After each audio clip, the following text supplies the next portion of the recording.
Our epic tale kicks off with your totally standard mobile gacha game, auto battles, generic systems, and the super original title, Blessing of Miracle, obviously downloaded for the top-tier waifus. But get this, despite grinding this game like a second job, our main guy absolutely refused to spend a single penny, and never even beat it. Then, the classic truck hit. He got sucked right into the game. As the overpowered hero, as an important boss, nope, he spawned as an absolute nobody. A literal background mob character standing completely still. His brand new title, Kong GM, instantly he crashes into a blue-haired girl and completely panics, because oh horror of horrors, it is a real-life woman, classic gamer panic. Sweating buckets, he awkwardly checks on her while she politely apologizes. Luckily, for our socially awkward hero, the game world is literally just Korea. The map, the names, the vibes, exactly the same. So without breaking a sweat, he blends right in. For almost a whole year, he just chills, living that perfectly boring teenage life, honestly forgetting he is even inside a game. But then, he walks into his house to find his mom absolutely losing her mind, calling him the legendary pride of the Kong family, shoving a letter at him, an acceptance letter to the super elite Wen Academy, as annoyed, he mutters, that he already knows, begging his family to chill out. But his hyper-pumped mom and the rest of the clan are throwing a massive hype party because tomorrow is the big entrance ceremony. The whole house is vibrating with joy. Meanwhile, our guy slumps in his chair, letting out a massive sigh. Doomsday is tomorrow. There is zero escape. He pleaded 1,000,000 times to drop out, but nope. Staring at a mirror, he groans. This is entirely the fault of the original Kong GM, the previous owner of this useless meat suit. Apparently, that guy completely crushed the academy's brutal entrance exam right before our hero hijacked his body. His parents are clueless, but for our guy, this is a massive disaster. Getting into this crazy elite school is impossible for normal folks. Was the original Kong a secret genius? Did he have some god-tier blessing? In this crazy world, blessings are everything. Not just anyone gets a superpower. They are totally genetic, inherited strictly from your ultra-rich ancestors. The whole society is built on this pay-to-win system. Nobles crush the commoners, keeping the elite at the absolute top. And Wen Academy, a shiny training camp exclusively for rich kid heroes. But recently they decided to shake things up with a special admissions quota, probably running out of cannon fodder to fight the monsters, and poor Kong got dragged in as one of the token poors. Accepted through pure horrible luck, our guy knows he is totally screwed. This is not a high school, it is a brutal war zone. Training super soldiers makes regular boot camp look like a joke. Groaning, he pops open his status screen. His first blessing. Pain immunity for exactly 30 seconds. The catch. A massive 12-hour cooldown. Absolutely garbage, he curses. But wait, there is a second blessing. The blessing of the sword god. Sounds incredibly overpowered, right? The effect. If you attack it cuts, 0 mana cost. But, here comes the ridiculous catch. It only works on blades shorter than 30 centimeters and 5 centimeters wide. What kind of bootleg skill is this? Even as a veteran gamer, he is totally baffled. The effect is insanely simple. It cuts, period. But the activation condition, hilariously specific. Basically the exact dimensions of a fish filleting sashimi knife. Completely lost on what to do, he gets ready for the ceremony. Then panic strikes. He completely forgot to buy weapons. At this elite academy, even garbage E rank. Swords cost absolute millions. C rank gear. Hundreds of millions. And do not even think about A or S rank artifacts. Those are billionaire territory. Since his tuition already bankrupted his poor family, begging for a magic sword is totally off the table. But showing up empty-handed means instant expulsion. So applying maximum big brain logic, he hits up the local shopping street. His genius. Zero-budget solution. A massive bundle of convenience store sashimi knives. Hey, they slice fish perfectly fine. And a true grandmaster never blames his tools, right? Fast forward to the terrifying entrance exam. The evaluator stares at him in absolute disgust. What on earth did you bring, kid? Our hero just stands there, sweating nervously, clutching a dozen cheap kitchen knives. He knows the brutal truth. Anyone without knight, flashy gear gets instantly labeled as a loser. Prime bullying material for the rich snobs. The furious evaluator violently slams the desk. Veins popping, he screams. Do you think this elite academy is a joke? Who brings fish knives to a magical battlefield? But Kong just hits him with the deadpan stare. Cool as a cucumber, he states, these are his sacred weapons. The professor almost pops a blood vessel, but our guy smoothly raises a hand. Chill out, Teach. He casually explains his status as a broke kid from the brand new charity admissions program. My family cannot exactly afford diamond-crusted holy swords. He literally points to the giant poor kid badge, stitched right on his uniform, then drops the mic. Is it not totally ridiculous that an academy preaching absolute equality is acting like a giant prejudiced snob? Pumping up his fake confidence, he delivers the ultimate anime one-liner. Only total scrubs blame their gear. A true martial god needs nothing but a kitchen blade. The professor's jaw literally drops, completely stunned by this kid's massive, shameless audacity. Grumbling, he actually stamps the approval. Kong drops a quick thanks and smoothly strolls right in, but the peanut gallery is already buzzing. The filthy rich trust fund babies are glaring daggers at his back, whispering toxic insults, claiming the charity case literally smells like cheap fish. The professor roars for absolute silence, snapping the snobs back into line. Evaluation over, I am out. Kong bolts immediately. No way is he sticking around these absolute lunatics. Outside, the sun is barely up, but our boy is already spiritually exhausted. Experiencing this snobby judgment firsthand is draining. Hey, at least he survived the evaluation phase. Now it is just the classroom qualification test standing in his way, but he is way too deep in to quit now. 3 years at this crazy academy are basically locked in. Looking around, he is totally blown away by the scale. It is not a school, it is a whole metropolis. Honestly, it is pretty epic. For a guy who dropped out of high school in his past life, standing in this legendary institution feels absolutely surreal. Suddenly, the intercom blares to life. The real tests are officially starting. All freshmen need to gather at the training grounds. The pacing of this world is way too fast. But a test is a test, and Kong is fired up to give it his all. Well, except for one tiny glaring problem. He has not touched a blade since getting reincarnated here. Talk about zero preparation. The professor's warning echoes in his mind. Never let go of your weapon. Gripping the hilt, he seriously wonders, did the original owner of this body chop sashimi as a toddler? Kong draws the rusty blade, and boom, a blinding blue aura erupts. The hidden conditions are met. The legendary blessing of the sword god activates. However, there is always a catch. His physical stats are utter trash, and the knife is basically a butter knife. To compensate, a massive system suppression kicks in, nerfing the power to match his pathetic level. Kong is totally starstruck. He unlocked a divine blessing just by unsheathing a weapon. But before he can celebrate, a devastating crushing pressure hits him. Pure, unadulterated agony courses through his veins. He screams as the fabric of reality literally twists and cracks around him. Panicking, he instantly drops the cursed thing. Snap. Everything returns to normal. He collapses, gasping for dear life. He clutches his throbbing skull. So this is the price of divine power. If every swing feels like dying, there is zero chance he can use this in combat. The intercom continues nagging students to gather. Kong just stares at the literal death trap on the floor. But he cannot exactly leave his only weapon behind. Gulping down his fear, he pokes the handle. Zap. A lightning bolt of pure pain strikes again, and he shrieks. Meanwhile, at the Grand Coliseum Training Hall, the stands are packed. Snooty nobles are busily bragging about their genius kids. Suddenly, the crowd falls dead silent. A true legend has entered the chat. The Sword Emperor himself, Siegfried von Nibelung.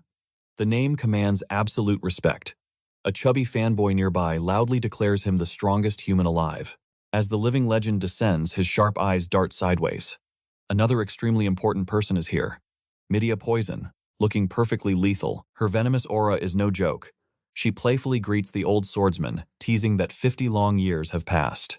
He completely roasts her youthful academy outfit, calling her senile at 70. She just scoffs. Beauty is eternal, darling. She even offers to shave 10 years off his dusty old face. Siegfried just rolls his eyes. Real power comes from character, not appearances. Medea chuckles, delighted that the grumpy old man has not changed a bit. But her smirk fades as she points out the obvious. His presence at a freshman exam is super suspicious. He normally despises mingling with these snobby elites. Could it be? Because his precious granddaughter is enrolled this year, the Emperor casually brushes off the gossip. The show is starting. Seriously, did the world's creator give every noble a ridiculous gravity-defying anime haircut? Our main character stands there with basic black hair, feeling like the only background character in a room full of main villains. The rich kids whisper nasty rumors about the special admission peasant. Ah, the classic humble origins bullying trope. Flash. A dazzling light parts the crowd. Who is making an entrance now? Oh, it is the blue-haired goddess.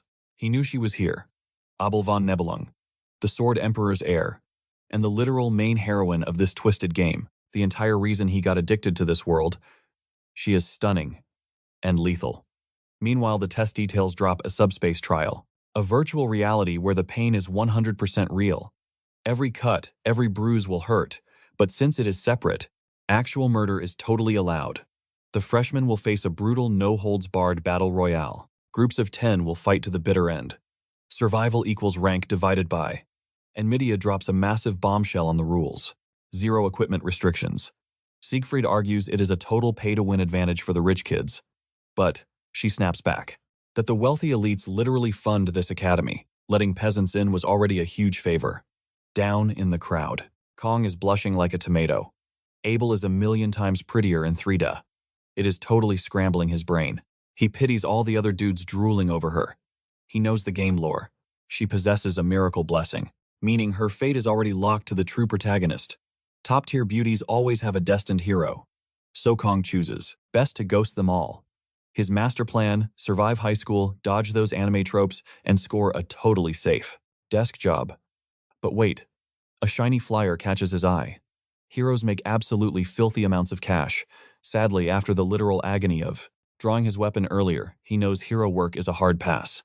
That drama is strictly for overpowered main characters who actually save the he will take the boring desk. Suddenly, a floating crystal rudely interrupts, announcing the midterm. A wild battle. Royale, the sole survivor, claims the legendary star rank.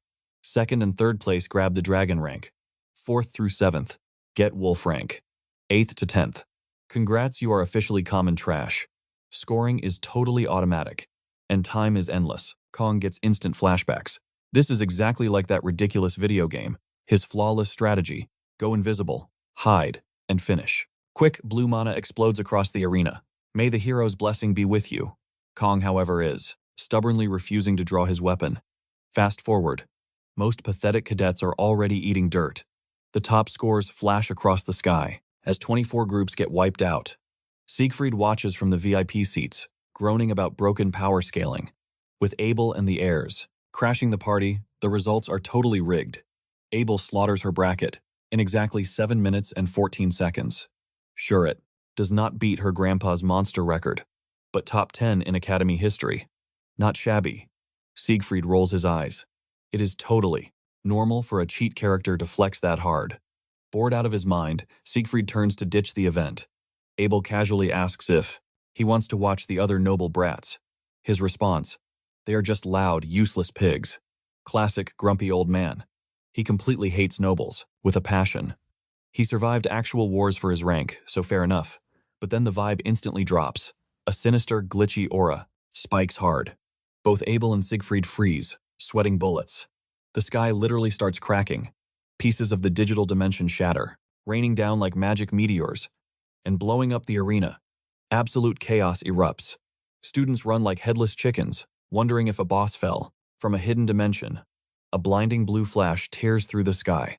Siegfried squints, watching a suspicious tiny blade plummet and stab right into the concrete. Instructors scream for medics, ordering cadets to do some heavy lifting, and lying there in the crater, knocked out cold. Yep, it is our zero-effort hero, Kong. The match seems totally over. Some arrogant blonde extra yells he will grab the kill, but another guy chokeslams him straight into tomorrow. Kong wakes up, blinking away the concussion, realizing he crash-landed into the bloodiest zone of the Go Battle Royale. And his luck is absolute trash. The infamous June brothers are here. Sweating intensely, Kong watches these two psychopaths treat cadets like squeaky toys for over 30 minutes. But wait, why are they ignoring Kong? Is his power level so pathetically low that he does not even register as a threat? Ouch. Right in the pride. One psycho brother strangling the blonde extra pokes him to see if he is dead yet. Tossing him away like trash, he yawns. This slaughter is getting way too boring. He casually starts counting the few breathing bodies left. He glares at his brother, yelling at him to nerf his damage output. He is killing too fast. Then, he literally stomps on a random cadet, squashing them like a bug. With a totally punchable smirk, he gasps, "Oops, my foot slipped." Pointing a bloody finger at a shivering girl, he laughs. "Hey bro, you can play with that one. The poor girl blue screens from sheer terror. Hiding nearby, Kong is completely paralyzed. Since this horror show started, the whole arena panicked. But these two edgelords are just having a blast. The absolute menace in. Red Armor slowly stalks toward the crying girl. He licks his lips. Oh, she is totally my type. I can already imagine the beautiful screams coming from her mouth. His blue-armored brother physically cringes, calling him a creep. But the red psycho laughs. Relax. I'm just going to start, tearing her limbs off. But suddenly a shaky voice echoes out. Hey, you absolute scumbags, it is Kong. Quaking in his boots, he calls them out. For their serial killer roleplay, virtual dimension or not, this is way too far. The brothers freeze, slowly turning their creepy gazes toward the madman who dared interrupt their fun. Oh look, it is the special admission charity case. The red maniac lets out a deeply unsettling sneer and promises to pop Kong's head like a water balloon. Stomping closer, he casually adds that he will gladly rip Kong's tongue out. For that little insult, Kong internally screams, scrambling for a plan, his pain-nullifying cheat skill. It only buys him 30 seconds. These monsters have been torturing people for half an hour. What will 30 seconds do? Then a light bulb moment. The totally out-of-place sashimi knife in his back pocket. One tiny issue. Activating it triggers his agony-inducing blessing. But against these lunatics, it is his only choice. The villains pause as Kong dramatically unsheathes a kitchen knife. It sparks with a tiny blue aura. Kong expects them to panic, but they burst into hysterical laughter. Are you kidding? What is that supposed to do? Kong sweats, glancing at the girl. She is safe for now, but he braces for impact. The red brother wipes a tear of laughter. You are hilarious, kid. I will make your death painless. With a burst of speed, he lunges straight for Kong's neck. Kong hits the panic button, activating his 30-second pain block. He knows this is his one and only stupid shot at survival. As the psycho mocks his glorified chef's knife, Kong shifts his stance. It is now or never. Slice or be sliced into. Dog food. He remembers wondering why mobsters always used sashimi blades in movies. Back then, he thought it was just ridiculous cinema magic. But, boy was he wrong. With a smooth slash, the blade cuts through flesh like butter. And that psycho's laughter, it instantly turns into a blood-curdling scream. Ah! The chubby brother stares in sheer terror as his severed arm hits the floor. Thud. Suddenly a memory strikes Kong.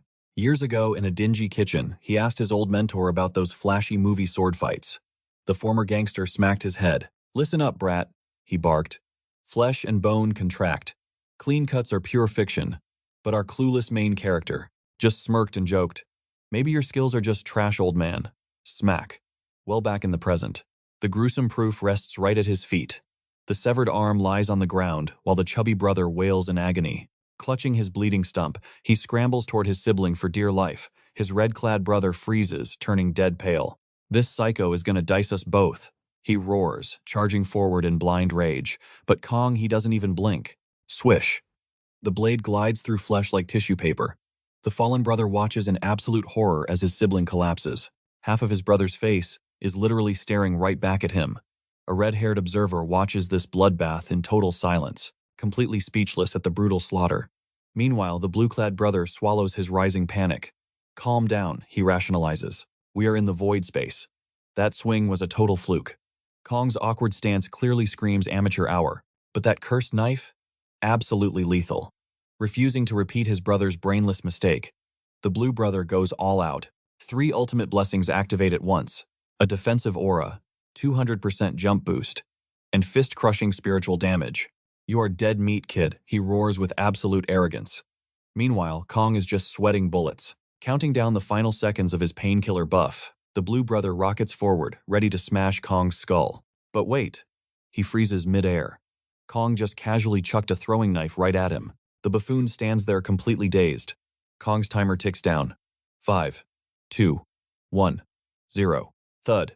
The brother drops cold. But immediately, Kong's buff expires. The recoil hits him like a freight train. Sometime later, Kong blinks awake in a sterile hospital room. His brain is completely fried. How did he even get here? A blonde kid peeks in, then bolts down the hallway, screaming at the top of his lungs. The crazy freshman is awake. 2 heavy footsteps enter. Kong's jaw drops to the floor. He knows that terrifying face from the history books. Siegfried. one of the 7-star heroes, humanity's absolute peak, the very man who crushed the Demon Lord 50 years ago, and right beside him, the Academy director. Why are two living legends staring at me? Kong panics internally. The legendary hero doesn't mince words. Name, he barks. After a squeaky introduction, Siegfried cuts straight to the chase. Explain your actions during the evaluation. Kong sweats buckets. He has no clue, but he definitely knows he messed up big time. Siegfried's hand casually rests on his sword hilt. Kong's soul nearly leaves his body. I am going to die here. Trembling like a leaf, Kong bows his head. I may have gone overboard. I will accept my punishment. The hero's piercing gaze could melt steel. But the director steps in. Oh, stop bullying the poor darling Siegfried. She winks at Kong.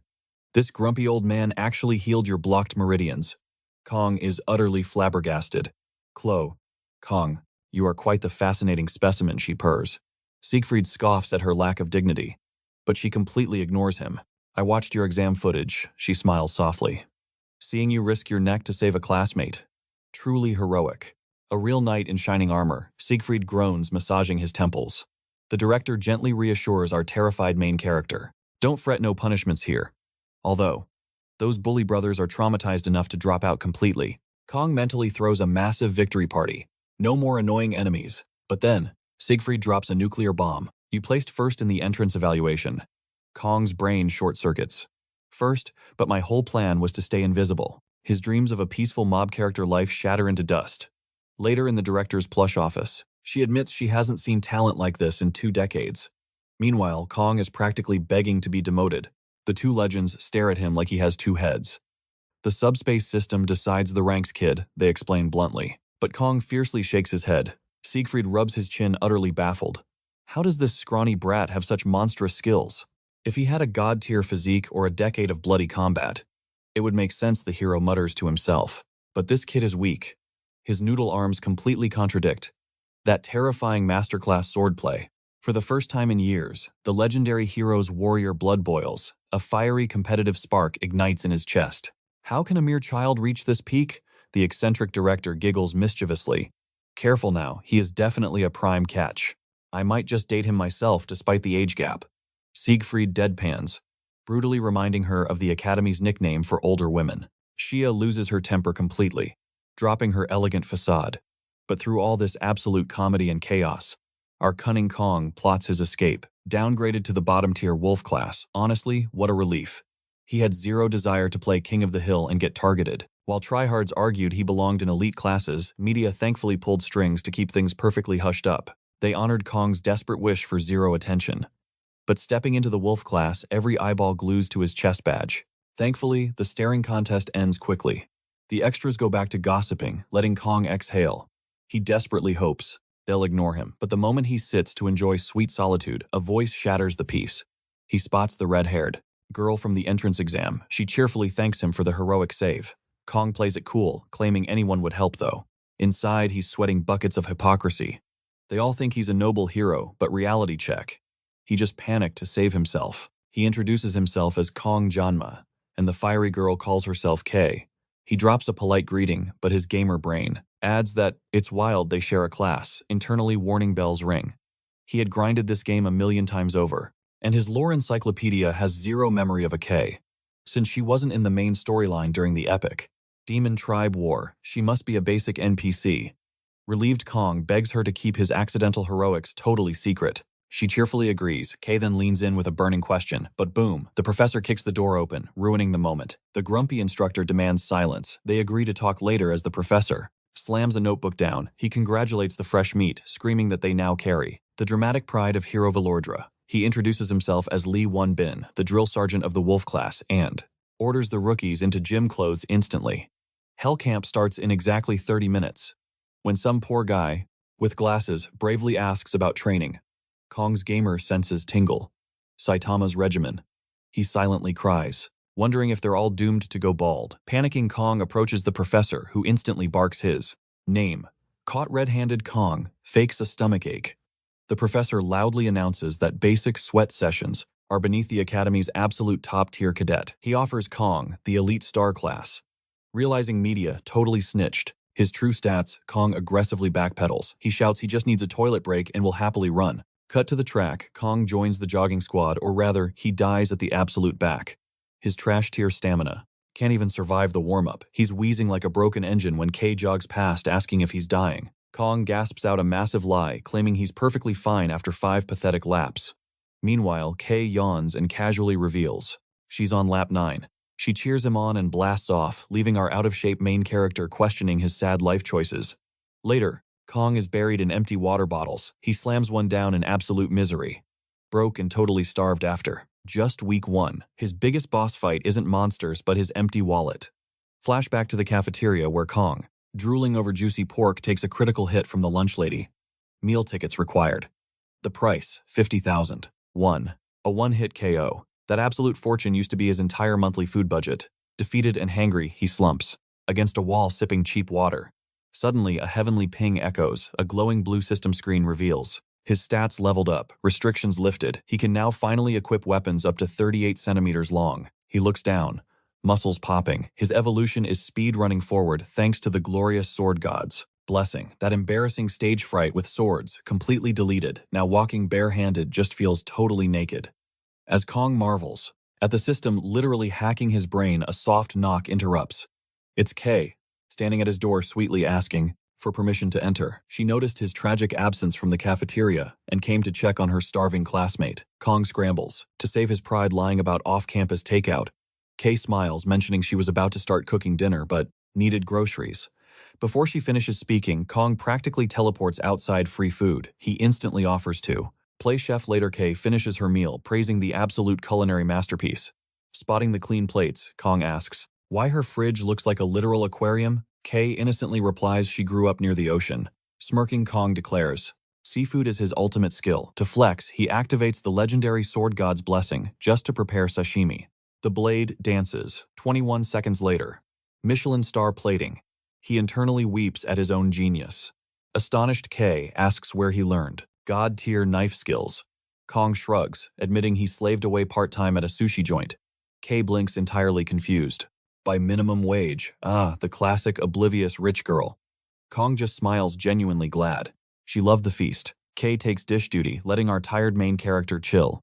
Escaping today's chaos, he steps outside. Basking in moonlight, he finally feels genuine peace after a totally hellish week. But naturally, suddenly a loud crash echoed behind him. Turning around, he found Chloe utterly defeated by the dishes. Clearly, dishwashing was her ultimate nemesis.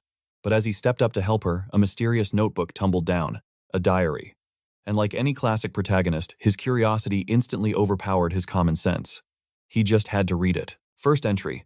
Someone in class saved her, and she desperately wanted to repay the massive debt. He smiled warmly. Looking at the cute stickers, he thought it was incredibly adorable for her age. Then he flipped the page. Her heart exploded whenever she saw her savior. Wait a minute. The gears clicked. She was talking about him. Chuckling, he flipped another page. Boom. A terrifying wall of "I love you" scribbled 1,000 times. Panic mode. Time to ninja vanish. But a glass suddenly shattered. Chloe was staring at him, absolutely mortified and completely frozen. Did you read it? She demanded. Flashback time. Born into the terrifying Cecilia assassin family, Chloe had it extremely rough. Trained from birth to be a ruthless killer. Emotions were garbage, completely crushed by brutal daily mental conditioning. By age 15, she already had her first confirmed kill. The family motto was permanently burned into her skull. Assassins do not waste their talents. Yet, despite her deadly skills, the family forced her into absolute hiding. She was stuck in the lowest-ranked trash tier class. Chloe just accepted her dark, inescapable, edgy destiny. Her life was a boring tragedy until our boy Kong crashed the party during a deadly subspace survival trial. She was totally ready to just die peacefully. But Kong shattered the script, screaming at the enemy mobs he charged. He threw himself right in front of her. Chloe's assassin brain short-circuited. Someone risking their life for her. Classic fairy tale romance hit her like a massive truck. Her cold heart was suddenly doing Olympic-level backflips. Was this the legendary power of love? Fast forward to the present. The awkward silence was now incredibly suffocating. Sweating bullets, Kong tried to change the subject. Wow, the moon is beautiful. Thanks for dinner, he turned to Bolt. But her deadly voice sliced the air. Did you see it? See what he squeaked, desperately playing totally dumb. He tried to deflect about the cursed notebook, but her terrifying aura blocked all escapes. There was nowhere to run. Game over. He confessed everything. Instantly, the romantic tension completely died. Chloe's eyes went completely hollow and dead. She drew her sword. Kong's brain screamed. Fourth floor jumping means instant splat. The only way out is the door. But she was blocking it like a final raid boss. Dragging her blade, her movements turned creepy and totally robotic. This was not the blushing maiden from 2 seconds ago. Her ultimate assassin mode had just violently awakened. The sweet girl was gone. Only a ruthless killing machine remained, and her primary target was definitely him. That embarrassing diary was her activation code. Now her lethal instincts were hunting him down. Think, Kong, think. His main weapon was upstairs, the only loot in sight, a flimsy box cutter. Suddenly, Chloe violently lunged forward. He grabbed the tiny blade, crying internally. Time to parry a master assassin with basic office stationery and pray. Cheat code activated Sword God's blessing. The system chimed beautifully in his head. May the blessing be with you. As she blitzed him, he randomly critiqued her hairstyle. Too long, he shouted, delivering one incredibly clean strike. Boom cut to Chloe knocked out cold on the floor. When she finally woke up, her brain was seriously lagging. Where did her crush go? Her memories were totally glitched. She vaguely remembered doing the dishes near the window. Then she frantically looked for her katana. Phew, it was right there. She completely forgot she had a terrible habit of totally blacking out when her killer instincts took over. All she remembered was her old master's creepy praise. Face planting into her soft pillow, she screamed internally. Why did I faint while my massive crush was in my room? Absolute disaster. Did I say something completely cringe? Then she spotted the box cutter and touched her bangs. Wait a second, it is shorter. Highly confused, she peeked in the trash can and saw her freshly snipped hair. Her totally delusional mind instantly spun this into pure romantic gold. He gave me a haircut, he is so sweet. Dying from pure fluff, she grabbed her cursed diary and furiously wrote another massive page about loving him deeply. Meanwhile, safely outside, Kong was literally puking his guts out. The blessing buff saved him, but the massive penalty, he pushed 5 whole seconds past the strict 9-second limit. His mana was completely fried. Slumping onto a bench, he cried about wasting his delicious dinner. Catching his breath, he shuddered at her utterly terrifying fighting style. Normal swordsmen try to disarm you. Chloe's moves. 100% pure, unadulterated, vital striking murder techniques. She was a literal ambush predator. For the very first time, our hero had genuinely feared for his mortal life. Instinctively, Kong went for a lethal strike. Luckily, his cheap box cutter only gave her a free haircut. She passed out anyway. But hey, crisis averted. Still surviving this crazy magic academy was proving way deadlier than the syllabus warned. Catching his breath, Kong reminisced about his glorious past life before getting isekai'd. He wasn't just a nobody. He was a legendary sashimi master, the absolute peak of slicing fish. But now, in this ridiculous game world, everyone was locked into their tropes. Welcome to Blessing of Miracles, named after some legendary CE. Plot armor given to the main character. Then there was the Valor Blessing, stuck to Baylor Wakim. As far as Kong could recall, these two overpowered cheats drove the entire plot. The hero's quest was painfully basic: save the dumb world from the big bad demon king. And Kong, he got chosen by a fish filleting knife. Slapping his own face, he tried to wake up from this joke. The Academy's daily chaos was totally ruining his peaceful retirement plans. While he had memorized the major boss fights, the game mechanics were still completely busted. But one terrifying fact remained absolutely clear. The main storyline was about to drop. The hero's cheat skills should be online by now, signaling their grand entrance to the Academy. Based on the walkthrough, everything hits the fan. In Year 3, Semester 2, that is when the demons crash campus, sparking an all-out apocalyptic turf war between monsters and humans. And that mess just snowballs into a global bloodbath. Honestly, the writing was incredibly lazy. Back when Kong played the game, he literally rage quit halfway because it was so painfully predictable. But unfortunately, breathing this air, the looming demon war felt terrifyingly real. It wasn't a matter of if, but how to not die. For now Kong only had 3 measly days. Option A, find a glitch to escape this world. Option B, grind levels, like a madman to survive. He just wanted a cozy, boring ending. Sure, the main character had plot armor, but Kong needed serious stats to save his own skin. The catch: if he looked too cool, he would get drafted to the front lines, fighting. The Demon King was a big fat no. Today proved he had to stop spamming that sketchy blessing of pain, pulling up his system window. His stats were surprisingly decent, but weirdly, the buggy game interface kept unlocking random, hidden info. Every single day. Mental strength. Sure makes sense. But what on earth is assimilation rate? Tapping it just through an error. Access restricted. The more he tried to hack this stupid game system, the stole him a line, more headaches he got. But one fact remained. He desperately needed a real weapon. A stationary box cutter and 30 seconds of pain buff wouldn't cut it against demons. He needed a blade that ignored his cursed blessing. Luckily, he remembered a loot drop. Next month's exam rewarded Murasame a solid rank B katana. If he could wield that bad boy, it would be enough to safely graduate. Its unique specs blocked the sword god's blessing, making it the absolute perfect, everyday carry. This meant actual hard work and studying, but dying wasn't a great alternative. Suddenly, a voice barked out. He turned to see a girl with striking cyan hair. Oh great, it was her. Looking totally beat up, she boldly declared that this bench was her territory. Kong just blinked, absolutely dumbfounded. Was she serious right now? Say something, man, she barked, ordering him to scram. Caught completely off guard, Kong was distracted by how ridiculously stunning she looked, even covered in bruises. Spacing out, he started to leave, but she awkwardly mumbled that he didn't actually have to move. Just sit beside me, beautiful or not. Claiming a public bench like a boss monster was hilarious. This was campus property lady. Opting for the survival strategy of zero eye contact, Kong glued his mouth shut, hoping to dodge the main character's plotline. Yet her battered face kept pulling his gaze. He couldn't help but peek, mesmerized by her visual stats despite the damage. Then, completely unprompted, she whispered that the stars looked best from this exact spot. Her poetic suddenness short-circuited Kong's brain. His tragic lack of social skills was painfully obvious. Wait, was this really Abel, the Sword Saint's legendary granddaughter? The famously unapproachable main character. She locked eyes with him. Do you wield a sword? Kong panicked. How did she know his class? She casually revealed that her granddad claimed true swordsmen have a very specific crazy look in their eyes. Kong's sweat dropped. Did she somehow sniff out his secret identity? Then Abel dropped a bombshell. "Wanna hold my sword?" It was a total flex to show she knew he recognized her. Kong was baffled. Why play coy when literally the entire school knew her famous face? He scratched his head, admitting he kinda knew who she was, to which she deadpanned, "Well, I have no idea who you are." Her brutal honesty hit like a critical strike.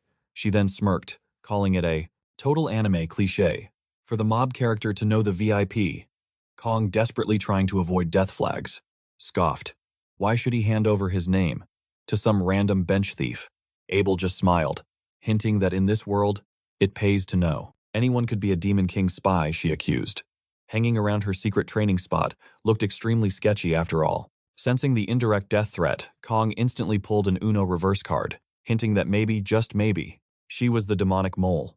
Abel huffed, claiming she was strictly training. Kong casually mirrored her excuse. Squinting, she demanded to know what intense regimen kept him so ridiculously chill. Just breathing exercises, he deadpanned, spotting her brutalized, bleeding hands. He tossed her a compliment on her hardcore dedication. Abel sighed, venting that normal folks just didn't get the crushing weight of carrying the legendary Siegfried bloodline. She had to be absolutely flawless. Show one crack, and the social vultures would swarm. But this year, total disaster. She wasn't the Academy's undisputed #1. Tasting defeat for the very first time sucked, yet felt weirdly liberating. Still, her competitive fire was blazing. She swore to hunt down this mystery genius and utterly crush them next exams. Kong's sweat dropped. Is it really that deep? It is a matter of absolute pride, she snapped. She'd literally begged her grandpa for their name, only to discover the absolute audacity. They weren't even in her elite tier. Worse, the jerk was a total newbie. Suddenly catching her massive overshare, Abel blushed, coughing awkwardly. She shouldn't be spilling her guts to some random dude she just met. Amused, Kong pressed. So why the life story? Abel bluntly dropped the ultimate roast. Because you look pathetically weak. Her noble house motto, crush the strong, pity the feeble. Kong mentally facepalmed. Her kindness just meant she thought he was utter garbage. No wonder her route was hellishly hard in the game. Deciding to dip before taking more emotional damage, Kong waved goodnight. As he walked off, she barked for his name. Cut to the classroom. Academy life was shockingly chill. Kong masterfully activated his background character aura, blending right in. He treated eye contact with Abel like a lethal plague. Whenever she marched over, her posse threw him filthy glares. Did Kong care 0%? He was a special admission anyway, and definitely not the only oddball hanging out. In the completely mediocre Tiger class, honestly, dodging the elite classes was a massive win. Because right from day one, Star and Dragon students were busy playing intense academy politics. Even in the game, that faction garbage was exhausting. He was thrilled to stay off their radar, scrolling his phone, pondering lunch options. Boom. Midia suddenly appeared. She casually shoved a sleek black card into his hand. Forgot to give you my personal card earlier, sorry. Kong's jaw unhinged. Wait, is this the legendary sugar baby lifestyle? But the absolute best part? He hadn't butterfly affected the main plot yet. Coast like this for 3 whole years, and his ultimate survival plan was guaranteed. Even so, the ticking clock of the Demon War constantly gnawed at his brain. Later, a snooze-fest history lecture kicked off. 700 years ago, the Demon King squared up against the hero of Wacken. Then Jacken founded this very academy, with his 7 disciples to mass-produce future heroes. This will be on the midterm, the professor droned. Kong was literally fighting for his life against sleep. He knew the lore inside out. Founder Jacken Baylor threw down with demon commanders, for 20 grueling years hard-carrying humanity, but after losing an arm, his fighting days were toast. The epic war fizzled into a messy, bloody stalemate. Boom. A super-fragile human-demon truce was born. Jacken slapped this academy together as the ultimate peacekeeping insurance policy. The professor hyped up their current peaceful era. But Kong mentally scoffed. Those 700 years of chill vibes, they were hitting their expiration date. As class wrapped, Kong debated dropping the bomb on Midia, but the butterfly effect could be fatal. Midia was already itching to ditch this school. And then there was Abel. The proud girl was destined to awaken her anomaly first. Thanks to the Lord Poet, she'd be the absolute first of the 7 heroes, to throw herself on the front lines for the students. But Kong knew the brutal game script. She was fated to be the Demon King's very first appetizer. Ignorance would be total bliss right now. The professor dismissed them, nagging about the exam in 2 weeks. The hallway was instantly buzzing with wild gossip. Students were losing their minds over something big. Kong scratched his head, scanning his game knowledge. Then it hit him like a freight train. It was May 5th. I heard that guy is basically a star-class god, a student squealed by the door. Kong's stomach dropped. He knew exactly who had spawned. Today was the day. The absurdly overpowered world protagonist Leon von Reinhardt had arrived. And with him, the total collapse of 700 years of peace. Kong already despised the guy's disgustingly handsome cliché face, and his obnoxious reverse harem magnetism.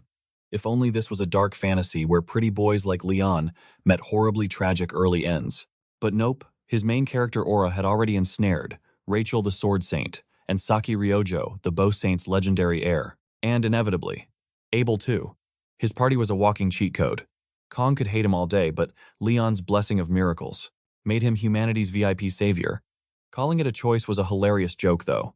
People were basically drafted into this bloodbath. Kong broke into a cold sweat remembering the lore. Even the absolute legend, Hero Valor, had barely scraped by the Legion's first commander. Just thinking about the true Demon King's absurd power was a trip. Cue Leon strolling into class and blinding everyone with his main character-level radiant smile. He shot Kong a sparkling grin. Kong's danger radar beeped, but he quickly reminded himself about the overpowered blessing of miracles. Leon could totally carry the team. The guy's absurdly trustworthy aura made it feel like he could fix anything with a smile. Bam, scene change. Kong was sweating in the training hall, swinging a ridiculously long blade. Since it was basically a pole, the pesky sword god blessing stayed asleep, letting him grind his stats in peace. He desperately needed to stop sucking at basic swordplay. Flashback to earlier, Rachel had cornered him nervously, asking if she had done something to upset him. Kong almost wet his pants but slapped on a poker face. They were roommates for a whole year, so he lied through his teeth that everything was peachy. She looked relieved, but Kong's brain was working overtime trying to piece together her whole deal. Like, how does a sleeping girl swing a sword like a seasoned assassin? Her face screamed, "Please save me," but her aura screamed, "I will end you." In a deathmatch, sweet little Rachel might actually pack more psycho energy than the server's worst boss villains. Rachel politely apologized for the sleepy, stabby incident, offering to make it up to Kong by whipping up another dinner. She promised to try her best, even if her food was average. Kong froze, flashing back to her, slicing the air like a ninja. Sure, she looked like a glowing angel begging him, making it hard to refuse. but his brain helpfully supplied an image of him waking up diced like onions and stuffed in Tupperware. That is, when a genius survival plan hit him. Skip the dinner. He asked for a tiny favor instead. Rachel tilted her head, and Kong hyped it up as a special quest only she could clear. Blushing bright red, she asked what he needed. Kong dropped the bomb help with sword practice. Cut back to the training hall. Kong realized his desperate need for a coach because Rachel holding a weapon was absolute nightmare fuel. He had literally been binging survival tutorials for yandere encounters every single night. When Rachel finally skipped in cheerful, as a puppy, she asked when he arrived. Sweating bullets, Kong squeaked that he just got there. Rachel casually dropped that she had been waiting, in the shadows since 6:30. Kong internally screamed, reminding her their party invite was for 8. Her puppy dog eyes were cute, but he knew a crazy stalker when he saw one. Still, his eyes accidentally zoomed in on her crazy toned abs. Suddenly, her freakish muscle power made total sense. Rachel tossed him a weapon, pouting about why they were not using real steel. Kong choked. Who grinds the tutorial with lethal weapons? He gently explained that wooden swords kept their limbs attached. Rachel gave him a ridiculously sweet smile, cooing over how kind he was to worry about her. Then she casually swung the wood, literally slicing through the air with a sonic boom. Kong's soul left his body. Yep, that stick could absolutely cave his skull in. He frantically checked his status window. Thank the devs, the sword god blessing was still asleep. The weird sync stats were confusing, but whatever. Rachel tilted her head, asking if he was glitching out. Snapping back to reality since only he had the system menu he turned to, her and begged for the beginner difficulty mode. Bracing his noodle arms, Kong asked to initiate combat. In his past life, he was a massive tryhard. He knew maxing out a skill tree took blood, sweat, and absolutely insane grinding. Back at the academy, he leveled up entirely through sweaty self-correction. Right now, he noticed his palms leaking like faucets, and his stance wobbling like jelly. Telling himself to focus his energy, he braced for a gentle spar. But Kay lunged right at him. Kang barely had a second to react before the blade kissed his neck. Did he dodge, or did that steel just shave his cheek? Panicking, he screamed, asking why she was going all out. Unfazed Kay just flipped her weapon into her offhand and wound up for a critical hit. Kong barely parried, but the insane knockback sent his arms flying, leaving him shaking like a leaf.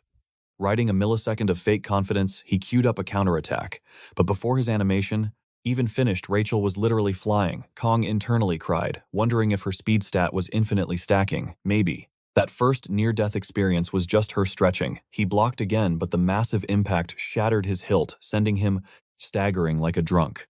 The yandere crazy combo attacks just kept coming.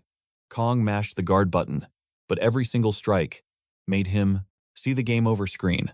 Worse, he had 0 frames to counter snap. His wooden sword completely exploded. Rachel instantly dropped the psycho act, apologizing for wrecking his gear, claiming she did not know sticks were so weak. But then time stopped. The broken sword's new dagger length hit the activation requirement. The sword god blessing triggered, system alerts, spammed his vision, hijacking his brain, tanking his humanity stats. An edgy pitch-black aura exploded around him. Rachel's danger instincts finally kicked in, making her backpedal totally. Spooked. The cold system voice casually announced his humanity was going down the drain. Mid-edgelord transformation, Kong's brain just straight up lagged out. Suddenly, he was chilling in his old kitchen under a dramatic spotlight. Completely baffled, he wondered if he had finally lost his marbles. Staring at a random raw fish on the counter, he remembered he was on dinner duty. Guess he would. He grabbed the chef's cleaver. Access denied. The system totally rejected his weapon. He grabbed another blade. Still denied. Left with 0 options, he awkwardly grabbed the sashimi knife. He braced himself for a brutal system penalty, but instead, absolute unadulterated power surged through his veins. Time to cook up a masterpiece, he smirked as the heat cranked to maximum.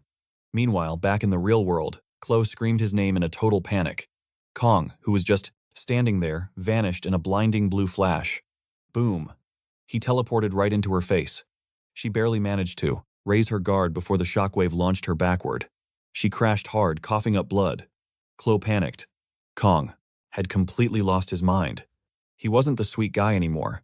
He looked like a completely deranged final boss. Swoosh. He swung his blade again. She barely dodged, absolutely terrified. How did one casual strike wreck her? Legs shaking. She desperately begged him to snap out of it. But inside Kong's brain, total comedy hour. The fish he was chopping Was Matrix dodging his knife? Wait, was the seafood talking? He leaned in. The fish was screaming, "Jima, stop." Staring blankly at his sashimi knife, reality smacked him in the face. The talking fish wasn't dinner, it was Chloe. She was crying for her life. Bam. The deadly blade smashed into the wall, missing her nose by a millimeter. Fighting the system's absolute control, he'd chopped the weapon. Chloe peeked her eyes open. She was alive. Then, out of nowhere, Kong grabbed her waist. Cue the romantic slow motion. A kiss. Nope. He just blankly stated, "Training is over." Chloe stammered, asking if he was okay. He just tossed a casual, "Thanks for the workout," and casually strolled off. "Excuse me." This absolute madman almost chopped her to pieces, then left like he just bought groceries, later in her room. Chloe couldn't stop shaking. Kong's energy wasn't normal. It was a monstrous, terrifying instinct.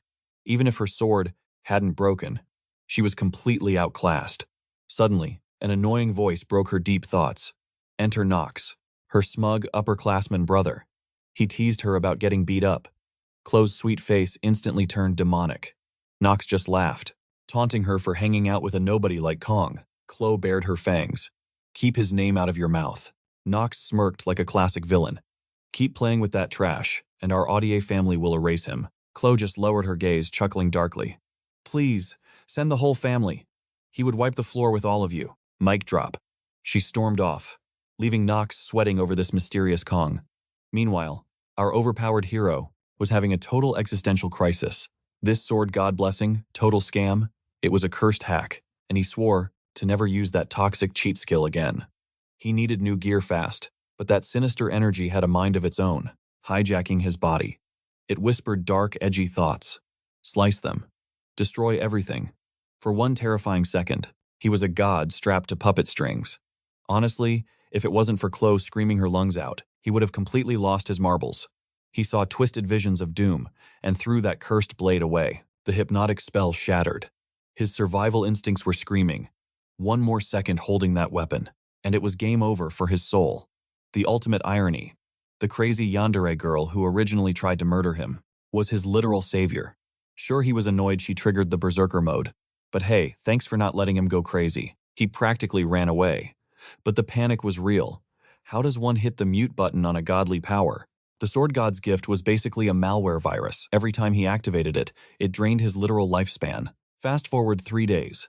The academy classroom was chaotic. Some random purple-haired extra tried flirting with Chloe. Rejected instantly.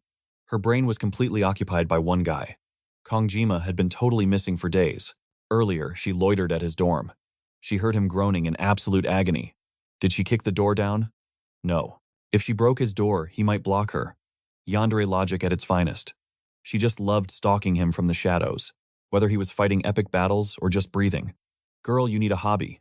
She had completely lost track of her stalking sessions. Stealth mode activated. Boom, day 4 arrived. Still no sign of our missing protagonist. The grumpy instructor slammed his desk. "Silence, you talentless rookies.